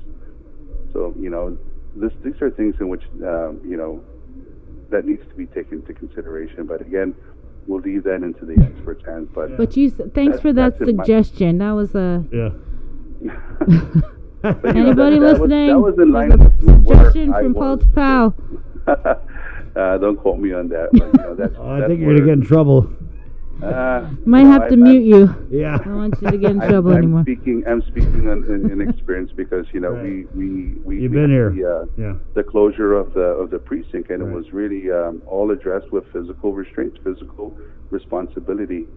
But that's something in which needs to be a foresight way of thinking. And I personally, and my family, my household, we're preparing for that. We are preparing. What's happening in the U.S. mainland. New York had made it public that we may not have enough funding to pay for our first responders in the next 4 or 5 years, or 4 or 5 months. Right. So that's a grim reality that it may also happen in this island. So we as a household, we're preparing for that. We understand that some things may have to change in our household and our livelihoods, and making the adjustments is really, I think it's responsible, and I think it's important. Well, thank you, Sarge. Anything else you wanted to say on behalf of GPD? We are there. We will always be there. Our men and women who continue to work, they put in the countless hours, and I can only speak because I see it firsthand. Being assigned, my office here, the Central Precinct Command. The guys come in. There's guys that are working overtime. There's guys that are responding to calls that. We have to take it and err on the side of caution when we move to the call. So, these are the things, these are the hazards, and these are issues in which we know as first responders and how to handle and how to mitigate. But, nonetheless, our officers are here. Chief Ignacio, our police commander, our team police commander, Major Manny Chong, and all our managers have really been working diligently in assuring the safety of each and every officer. And moving forward, we continue to address the mission, and of course, accomplish the mission that's presented to us. So, the men and women, we thank the community for their patience and their understanding, and we ask to continue to support the Guam Police Department and all our first responders. Amen. Sarge, did you get any of those Godiva chocolates that were floating around? I tracked it down. I tracked down the info, and I know that they delivered a bunch up to the chief's office. So I'm just giving you a heads up. Mother's Day weekend. I don't know if they puttied it out already. I got wind of that. I got wind of that yesterday, and here I am eating a $2 Kit Kat. And you got to upgrade to Godiva. That's double pay stuff. That's I know that DFS made a donation, an in-kind donation. So they afforded it to the first responders and those that are working COVID. So thank you to DFS for the in-kind donation. So I might take that up. So right. Sarge, is it true it was almost expired? Did you check the date on that? Because someone was telling me that it doesn't expire. Cacao never expires. The ancient Aztecs, that was the mother of all remedy was cacao. Right. Those of you who are chocolate fanatics, cacao is there's no expiration. I think they know, Sarge. We're getting a lot of insight into your personality in this call. Right. Well, thank you, and eat some Godiva first, okay? All right, you guys take care. Wash your hands. Okay. Will do. Okay. 9:25. Let's go keep it on the law enforcement side and bring on Major Anton Ugan from the Department of Corrections. Good morning, Major. Good morning. Good morning, Chris. Did you guys get any of these Godiva chocolates that were donated from DFS Guam to the Office of the Governor and for public employees working this COVID-19 pandemic emergency? Did any of these Godiva chocolates make their way over to the Department of Corrections? Yes, they did. Yes, we got several boxes of it, and they distributed to the different divisions. Did you get one? Well, there's some here at the office, but no, I didn't get any myself. No. Right. But they're here. There's some here if you want one. Where are you in, Doc? Major, you didn't get any? What? They didn't offer, Lana? I just didn't eat any, but there's some boxes here at the director's office. That's good. And so how are you guys planning to divvy that out? I mean, do you have enough for the staff there? Well, we gave most of it out already to the different divisions to pass out to the officers, so I'm not really specific. I know caseworkers, the parole officers, every division was given several boxes to give out to their staff. Right, and then I saw over at GDOE, the grab-and-go school lunch workers at MU Lujan were treated with chocolates from the governor's office on April 27, which is, so they wonder how many chocolates. Okay, so I did ask Carlo Branch about this, the Adelou policy director, and he had told me that DFS donated 141 cases. Right. Cases? Of Godiva chocolate. How much is in each case? I've never been at that level to get a case of Godiva. I mean, you know, I save my extra money and get an ice cream cone down there in Tumon, but... Are you guys okay with that with your diabetes, though? I mean, we give it out to them. It's up to them if they wanted to eat it or not, I guess. But hey, thanks. That's cool. That's good. It's the candies to hold you over till you get your stimulus. Yeah. After they take their metformin, then they can eat some. I guess on to, we had heard from Robert Koss, the Guam Federation of Teachers, that Department of Corrections is 7 weeks behind in paying overtime. Is that accurate, Major? Seven pay periods? No, yeah. I don't. I need to check on that. I don't think we're that far behind, but I would need to reconfirm with our payroll staff. How far do you think you are behind? You know what? I was only thinking a few pay periods, 3 or 4 pay periods, not that many though. Mm-hmm. Not 7 or 8. Mm-hmm. 7, I think is. He said 7. Did he say 7 pay periods or 7 weeks? I think he said 7 pay periods. Oh, wow. Yeah. So why do you guys wait so long to pay out the OT, Major? Because then it becomes like, instead of paying a little bit every pay period, all of a sudden it's like, oh my God, $20 million or whatever it is. Well, and again, because we are accumulating a lot of overtime, right? Especially with this activity going on, and our budget for overtime, we only budget a certain amount for the whole year, right? And when we go over our budget due to the manpower shortage and stuff, of course, our allotments are, as they come in, it's not enough to cover that particular pay period, so we have to wait until several allotments come in order to pay a pay period or 2 out. Right. But you know what's sad to me, Major, is that I know that the COs over there, they're used to it. They're used to working all these crazy hours and going a couple months without getting paid for it, and I just think that's a problem for me. Yeah, I mean, I've been here 26 years, and in all my years here, that's the way overtime has basically been. We work it, because our allotments are not enough to cover the entire pay period. We have to wait until several allotments are in until we can pay 1 or 2. So most of us have already got used to it, and we kind of expected it already. Still not the way we would prefer, but it's maybe you could give it to them partial in chocolates. You give it to them. I don't know if they want to accept that in chocolate. Yeah, I'm kidding. You guys just got some recruits that you picked up. They're now full-time, right? DOC employees. And, you guys have always had this shortage in manpower. But how much of a dent does it realistically make to have these new recruits come on board officially? Oh, it helps. It helps greatly. Prior to all the recruits, we were down to about 150 some officers. Now we're over 200 of officers. So it really does help. I mean. Yeah, it helps. But you're dealing with what, 200 officers to how many inmates and detainees? Right now, our population is around 650. Yeah. So it's been reduced a little bit with the early release, right, of the pretrial detainees. Yes. Our numbers are not as great as it was pre-COVID, but still 600 some is a huge population to deal with. You know, we talked to you, I think it was last week, about these. There was a corrections officer who refused to be drug tested or whatever, and then we'd heard that you tested a bunch of the inmates. Has there been any new developments with that? No, sir, not on that one. With the other officers that we tested, they all came back negative.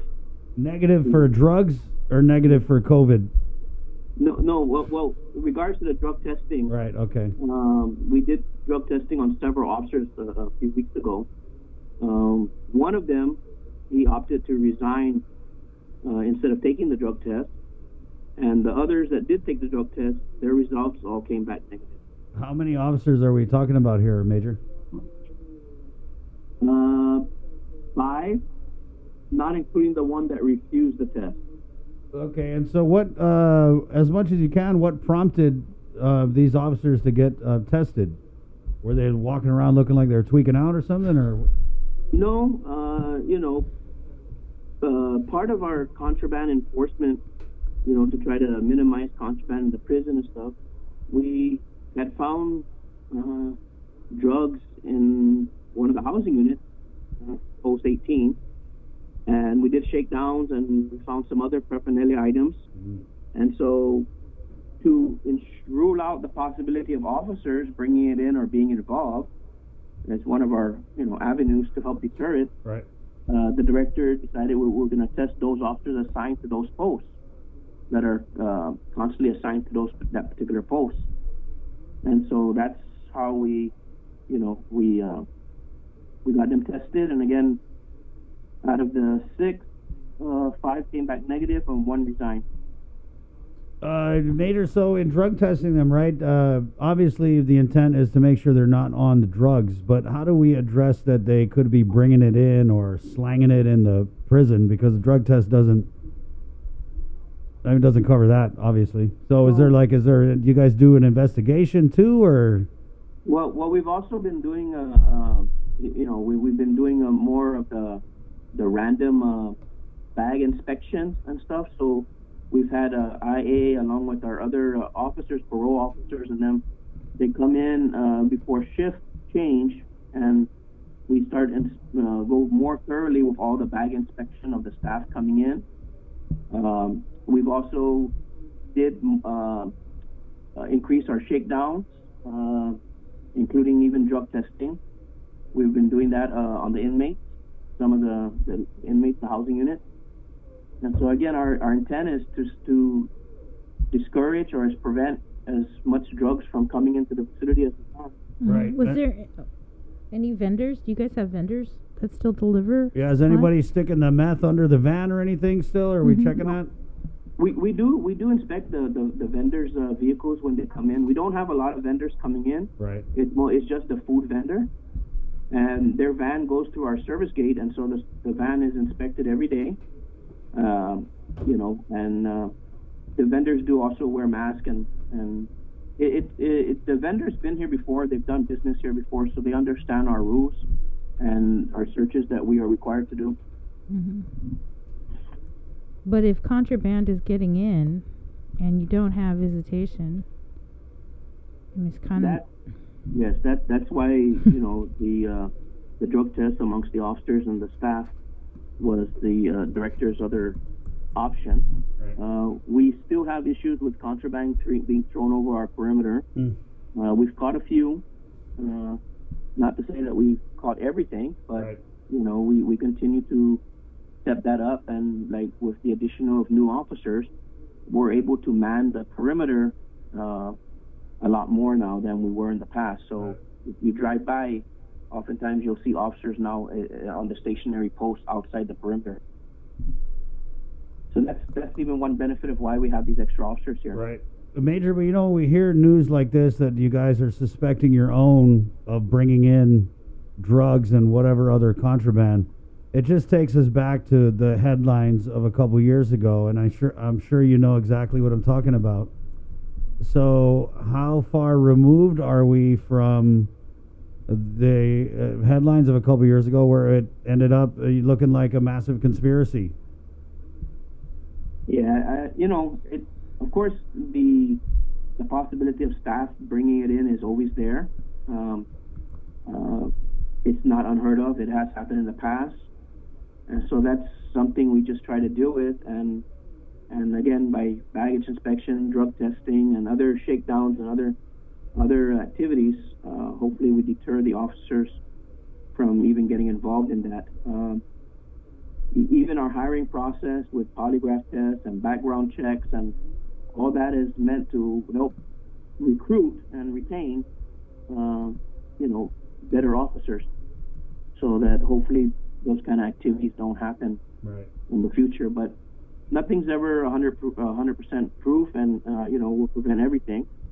But of course, we stay on top of it as best we can, and hopefully these officers would realize it's not worth it. It's not worth their career to do these things. Right. They will get caught eventually. I mean, like you said, what happened a few years ago. Yeah, look how that turned out for the officers in question. Yeah.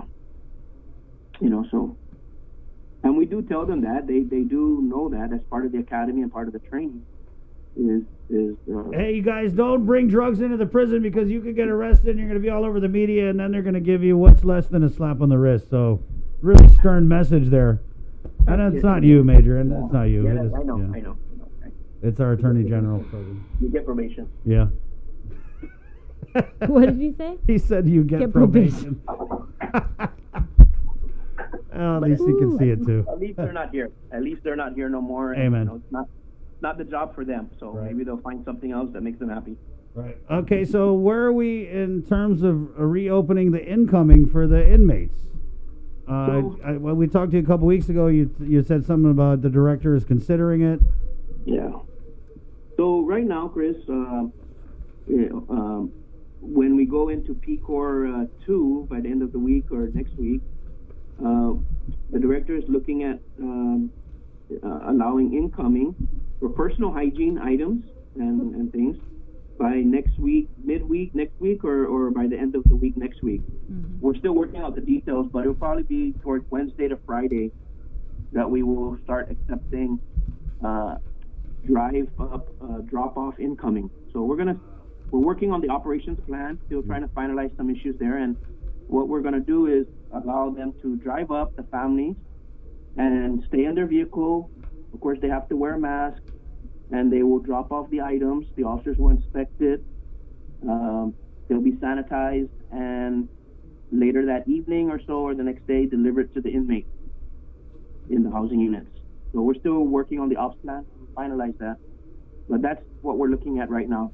Mm-hmm. We once we really get it finalized, we will of course let all the inmates know, and they will be responsible to contact their families and inform them of the procedures that we would put in place, that we're going to put in place. Right on, Major. Anything else you want to add in closing here? Yeah, I wanted to ask. I believe it was it an interview, or maybe it was during one of the press conferences at Adelup, and Lister Carlson was there, and because there's this budget plan that was submitted to the legislature, and there's actually funding for the Department of Corrections. Did you get a chance to see any of that? Were you a part of submitting? This is our kind of COVID wish list. Yeah, when this COVID started,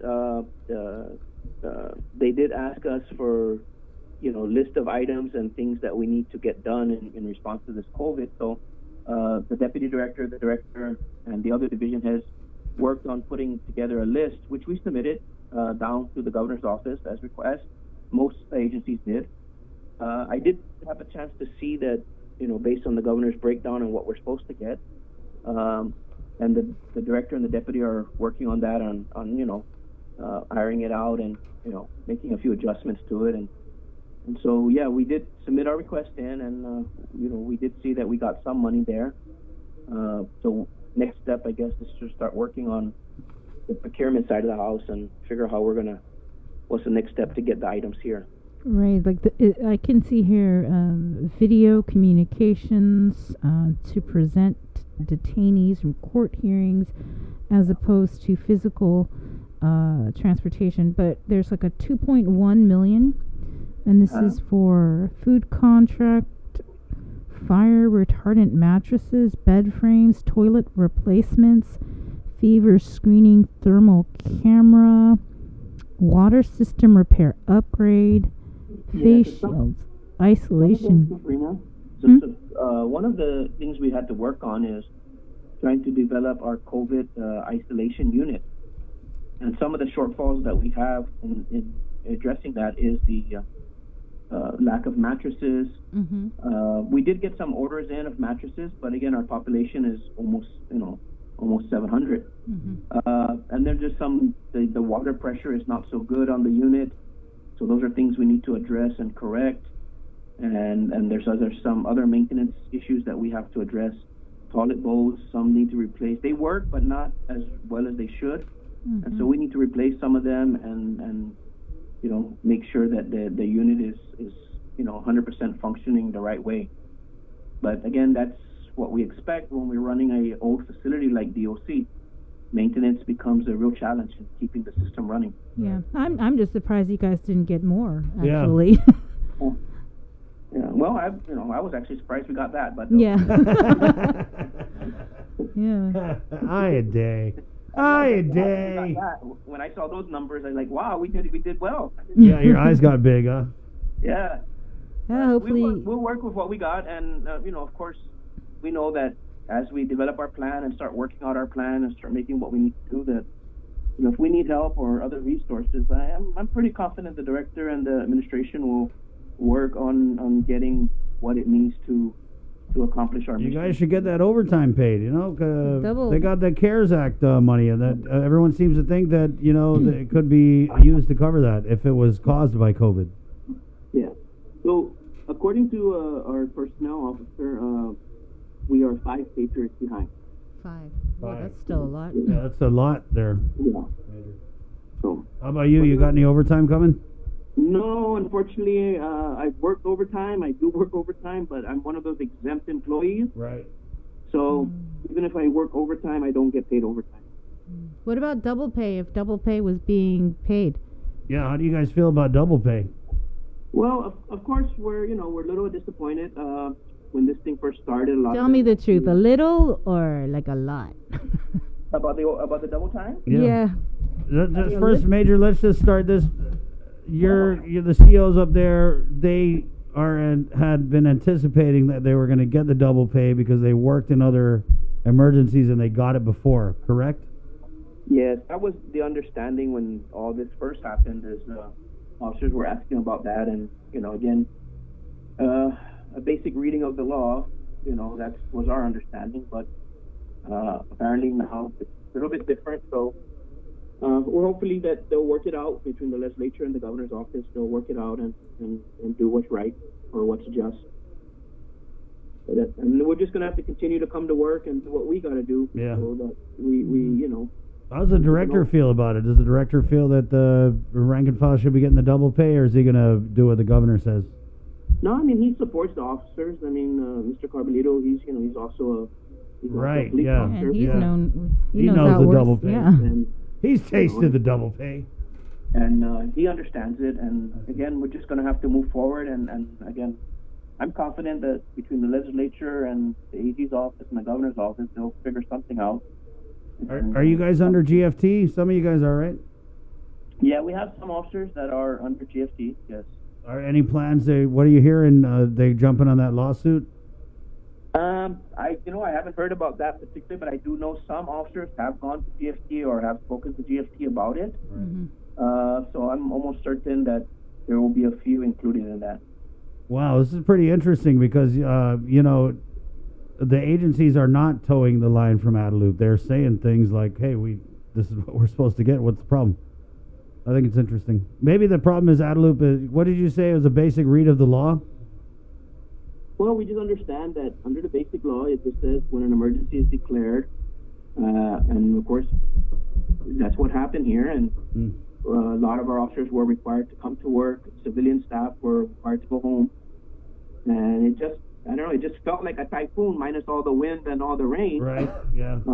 Maybe Adelup's reading it upside down or something. Well, I can't speak for that, but again, we're going to continue to come to work, and our officers are still going to come to work and do what we have to do, and at the end of the day, hopefully everything will work out well, good for us. Yeah. Thank you, Major. Yeah. Appreciate it. And, Take care. Yeah, thank you for the update. We try and get you on here every week to give us an update of what's going on at DLC, and we really appreciate that. Thank you. Thank All you, right. sir. Wash your hands. Yes. Okay. Thank you. All right. Okay, bye. Well. So you're saying they thought they were going to get the double pay? No double pay. No, the rules do not apply to you, silly Chimera. Stop. I tell you to stop, and I'm here I know. doing the same thing. I know. Yeah, I mean, this is obviously going to be something that we're going to be talking about for a while because with this lawsuit, a GFT going down. Yeah, so GFT invites all essential employees and COVID heroes seeking to be properly paid for the work they performed during the emergency period to participate as named plaintiffs in the GFT lawsuit against the governor of Guam. Beginning Monday, May 11th, GFT will begin accepting names of qualified employees who will serve as plaintiffs for this legal action. You're to call 735-4390 for details and more information. Again, that is beginning Monday. I wanted to just take a few minutes here because, we came out with a story yesterday about the list of the pool is how Carlo Branch, the Adelup Policy Director, put it, is that this is a pool of employees that staff the quarantine and isolation facilities, and they're not all there at the same time, but it's basically this is who is working and getting what Carlo Branch had said was the 15% COVID differential pay. Which is Category 2. And how you would calculate that, I'm wondering if it was 15% of their annual salary, and I don't know how they break it down into hours. It's probably not as complicated as I'm making it sound. But it's the same as how the Grab and Go employee, anonymous woman. Right. So we had an anonymous woman call in, and it is what it is. Her COVID differential pay was an extra $1.52 an hour.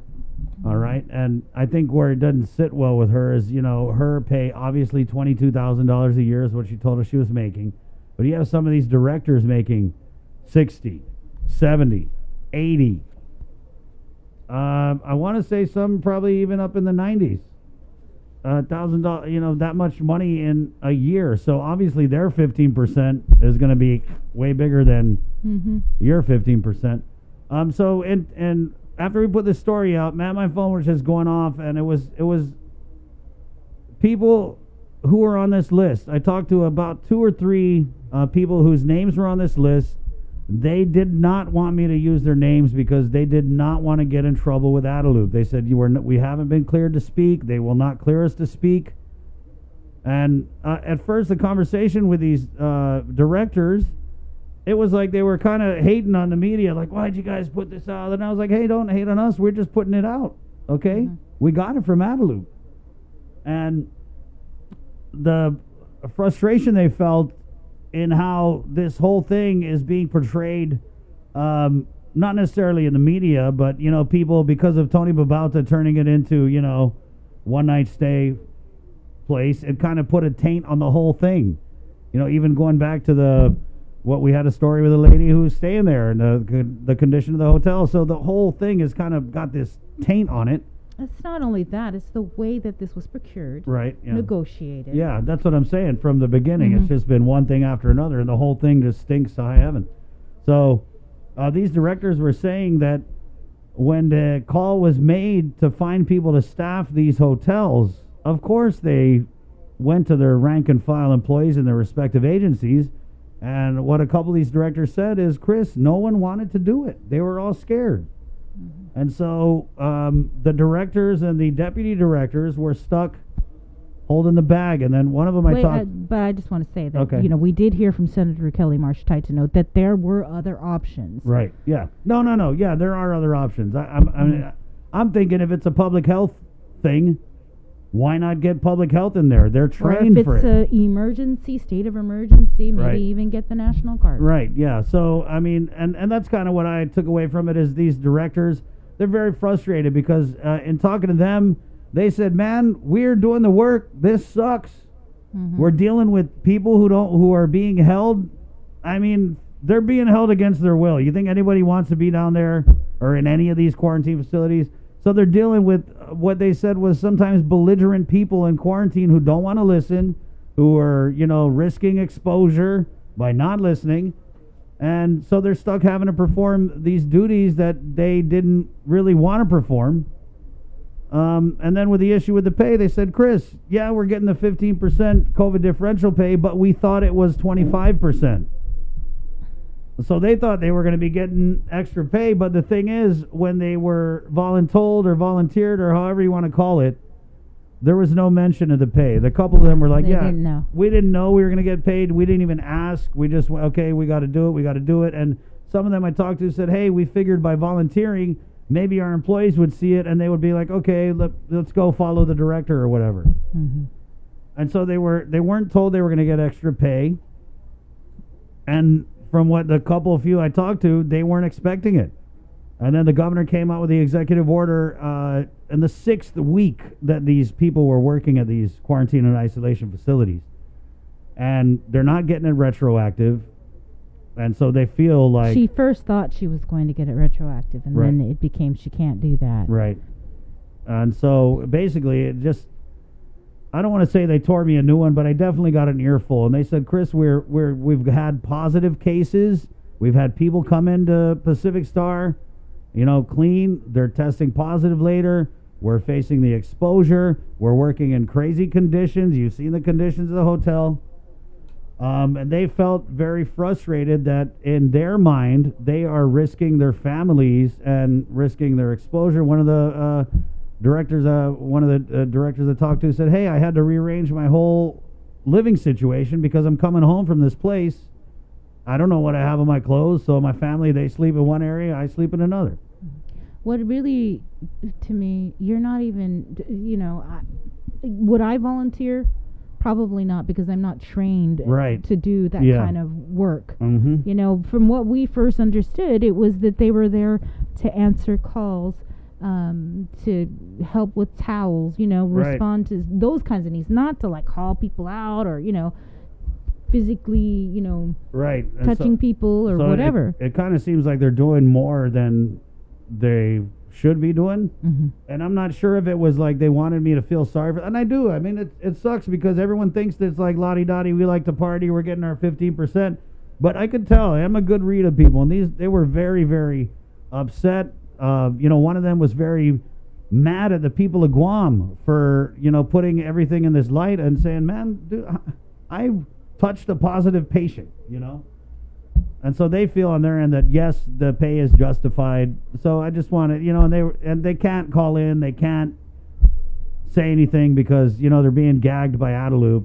Adelup doesn't want them to be talking to the media, which is really unfortunate because I feel like if it's another bonehead communications decision. Like if they wanted to come out ahead of this, then let these people talk and let them tell us what they do, so that it isn't this. Oh, they're just staying in the 19th floor. It's a big party. We'll probably get some highly produced videos now.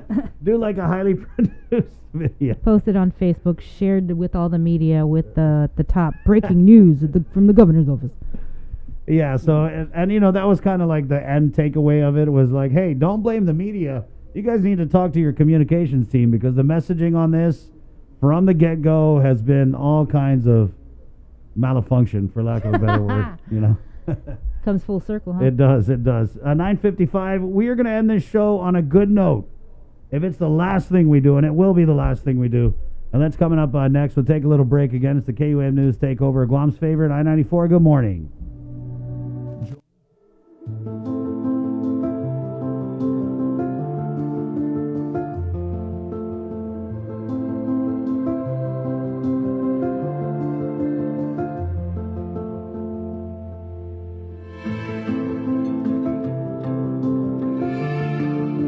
healthy. Be informed with ITD. With the new challenges we're all facing, First Hawaiian Bank wants to make sure you have access to your financial world. With FHB Online and our mobile app, we hope to make banking the least of your worries. Visit fhb.com/digital. GU Self Storage, conveniently located near the Harmon McDonald's. We offer affordable rates, online payments, and auto bill pay for your convenience. Plus, gate access daily from 6 a.m. to 9 p.m. Call us today at 648-7867 for more information. KUAM News COVID-19 Takeover on I-94 FM is presented locally by Ambrose Inc.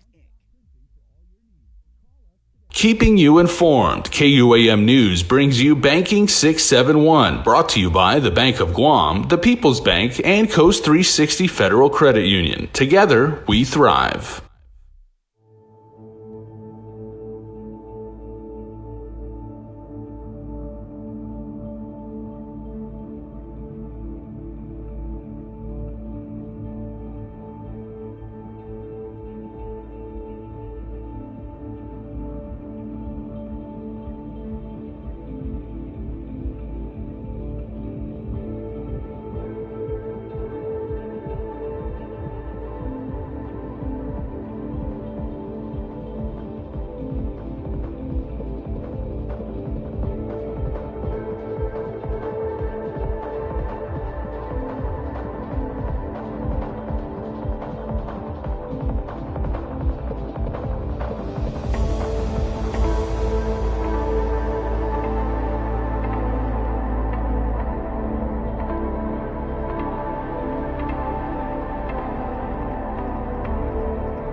From 9 a.m. to 6 p.m.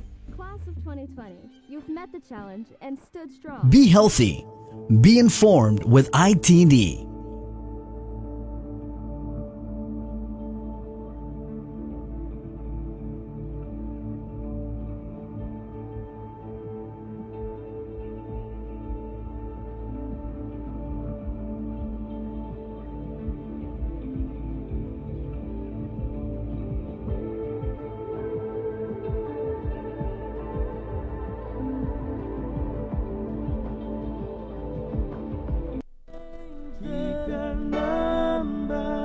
Good morning. Yeah, so in closing, Bree, I agree with you. Who should be staffing these quarantine and isolation facilities? National Guard. National Guard, yeah.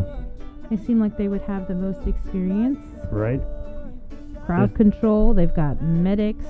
Right. They've got, what is it, the decontamination. So do you They're the feel- ones who did the training, right? Yeah, they did. I mean, so do you feel like a little differently about it now that we kind of heard? I mean, I would really like to just hear their side unfiltered, give it to us, but Feel knowing a little that differently about the directors and deputy directors and all the other government of Guam staffers that are working there? Yeah. Differently in what? I Like don't know. sorry? Or Nah, like what? yeah, whatever. You feel a little sorry? Not yeah, really. a little Yeah. bit, but I think they need to speak with people who plan this. And Right, like, yeah, take it up with them. Yeah. Don't throw it, yeah. If you weren't trained to handle that, I mean, Speak up. Yeah. But part of me is also, this is the life you chose. I mean, you guys thought this was going to be easy. We're in, you know what I mean? Nobody would have, nobody thought this was ever Exactly. going to happen, I know. right? So, yeah, I feel a little bit bad for them. There you go. Okay. So we want to end on a good note now, and we're going to bring Mayor Jesse Allig of PD onto the show. Good morning, Mayor. Good morning. Happy day, Chris and Bree. Good morning. So you guys did this really cool thing for Mother's Day, and if you could just go over really quickly, you asked village residents to submit little videos. Just tell us a little bit about that, and then we have a clip that we're going to go to. So go ahead, Mayor. Yeah, we asked them to turn in some videos or post videos on our Facebook or Instagram page and finish the sentence or complete the sentence, I love mom. And, you know, we have a lot of children in PD and a lot of moms. So, but the entries that we do have are really cool. And so we're excited to see who wins today at noon. Okay, so we're going to go ahead and play this clip again, courtesy of Mayor Jesse Allig's office. Let me get ready on my I love end. mom contest. Right. Okay, so here we go. Good day, Mom. My name is Dane. Have a day, Guam. My name is Devin. Me and Daniel are twins. We love our mama because she takes care of me. When I'm sick, he makes me drink medicine. He buys us clothes. Because he made us feel good and tries to be healthy. He feeds me and makes me watch TV. I makes me let's see Mama's because that's a surprise.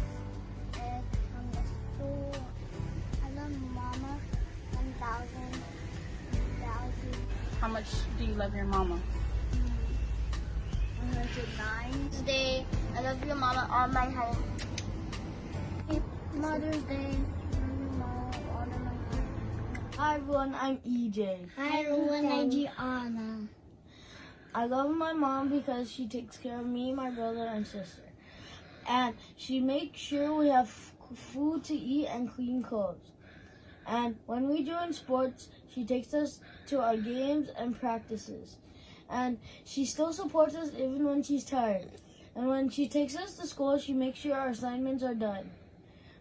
Happy Mother's Day. Bye. Bye. Mommy and Nana because they're pretty, beautiful, and awesome. I love my mommy and Nana because they feed me like vegetables and sometimes fruits, but they let me eat whatever I want, sometimes like bacon and rice, Cocoa Pebbles, hot dog, and finally, McDonald's.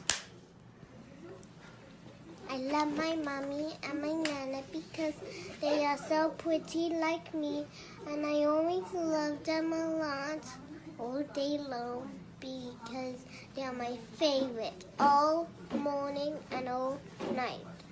They are my favorite and I will never stop. My mama is my precious one and my nana is the next precious. I love them a lot and a lot and a lot.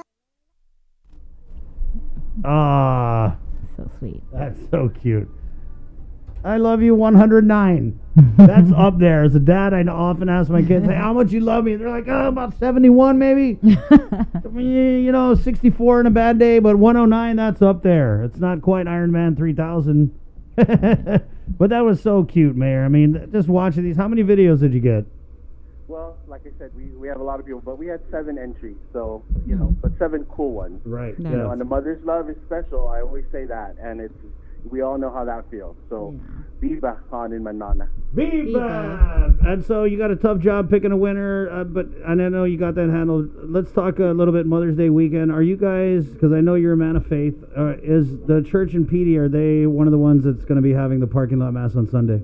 That's correct. We are having a 9 a.m. mass, and, you know, we'll be helping them with the traffic. So I did talk to Father Dan about it, and we'll, you know, we pray that it'll work out. I would have it I would do it another way because I think we should be able to enter the church and not have to stay in our cars. But you know, that's just me. Baby and steps. I think, yeah, well. No, I see what you're saying. I think that you could reasonably spread people out 6 feet correct. apart, right? Yeah. Yeah, the church is large enough to do that. Right. And I think it's. I don't want to call anyone out, but you know, we have to take bigger and better baby steps, I think. Wow, good way to put it, Mayor. And thank you. And, you know, with this thing you did with Mother's Day, I thought it was a really cool way to honor moms during this pandemic lockdown. So we just want to tell you that, you know, you and your staff and the people of PD are COVID heroes today. Oh, si Dios masi, guys. Algo mas, Mayor, and wash your hands, okay? Take care. You too. Adios. Happy Mother's Day, Bree. Hey, Thanks. there you go. Yeah, happy Mother's Day, Bree. I'd like to say happy Mother's Day to my mom in Las Vegas and to my other mom, Nancy Pumpkin, living in San Diego. I want to say happy Mother's Day to my mom living in Kansas City. It's always tough. You know, my mom is one of those women. There's so many strong Chamorro women. They go wherever they're needed. And a lot of times, you know, my kids and I, we don't get to see her because, you know, it's tough, man. The last few years I've lost, my mom's lost 2 of her sisters to cancer. And so the last few years, her life has just been taking care of her sisters who she lost. And now she's taking care of my niece's daughter. So you know, that's the kind of woman my mom is. She never thinks about herself. I mean, she really never does. Yep. She doesn't make a lot of money, but you know what she does? She's always sending stuff for the kids. And so I just have an amazing mother. I didn't know my father growing up, so my mom is all I got. And she always makes this joke, don't forget me on Father's Day, Chris. So I want to say happy Mother's Day to my mom and also to my kids' moms. Happy Mother's Day to you guys. 10:05. Great job, Joe, sir. And Ken Sanity, but most especially to you, the people of Guam. Thank you guys so much for your support and all of your views, likes, questions, comments, concerns that you share with us here on Containing COVID. This could be the last Friday under this type of lockdown. We're doing PCOR 2. It's anticipated to go Monday, so I think we're coming back Monday, are we? I think so. Yeah, I think I'm we not are. sure. Yeah. So we're going to come back and we're going to kind of guide you guys through what's reopening and how. There's a lot of questions about government of Guam, especially DMV. I see those comments. I reached out to Daphne Shimizu and she said, Chris, at this moment, we are currently meeting to determine what and how we're going to reopen elements of Department of Rev and Tax, but they are on schedule. We'll just figure out. And I think that's going to be a big part of Monday's show is who's doing what and how are they doing it, okay? Right. Okay, so for Sabrina Salas Matanani, great job today, Bree. Good job, Christopher. My name is Chris. Esta. Adios. Bye.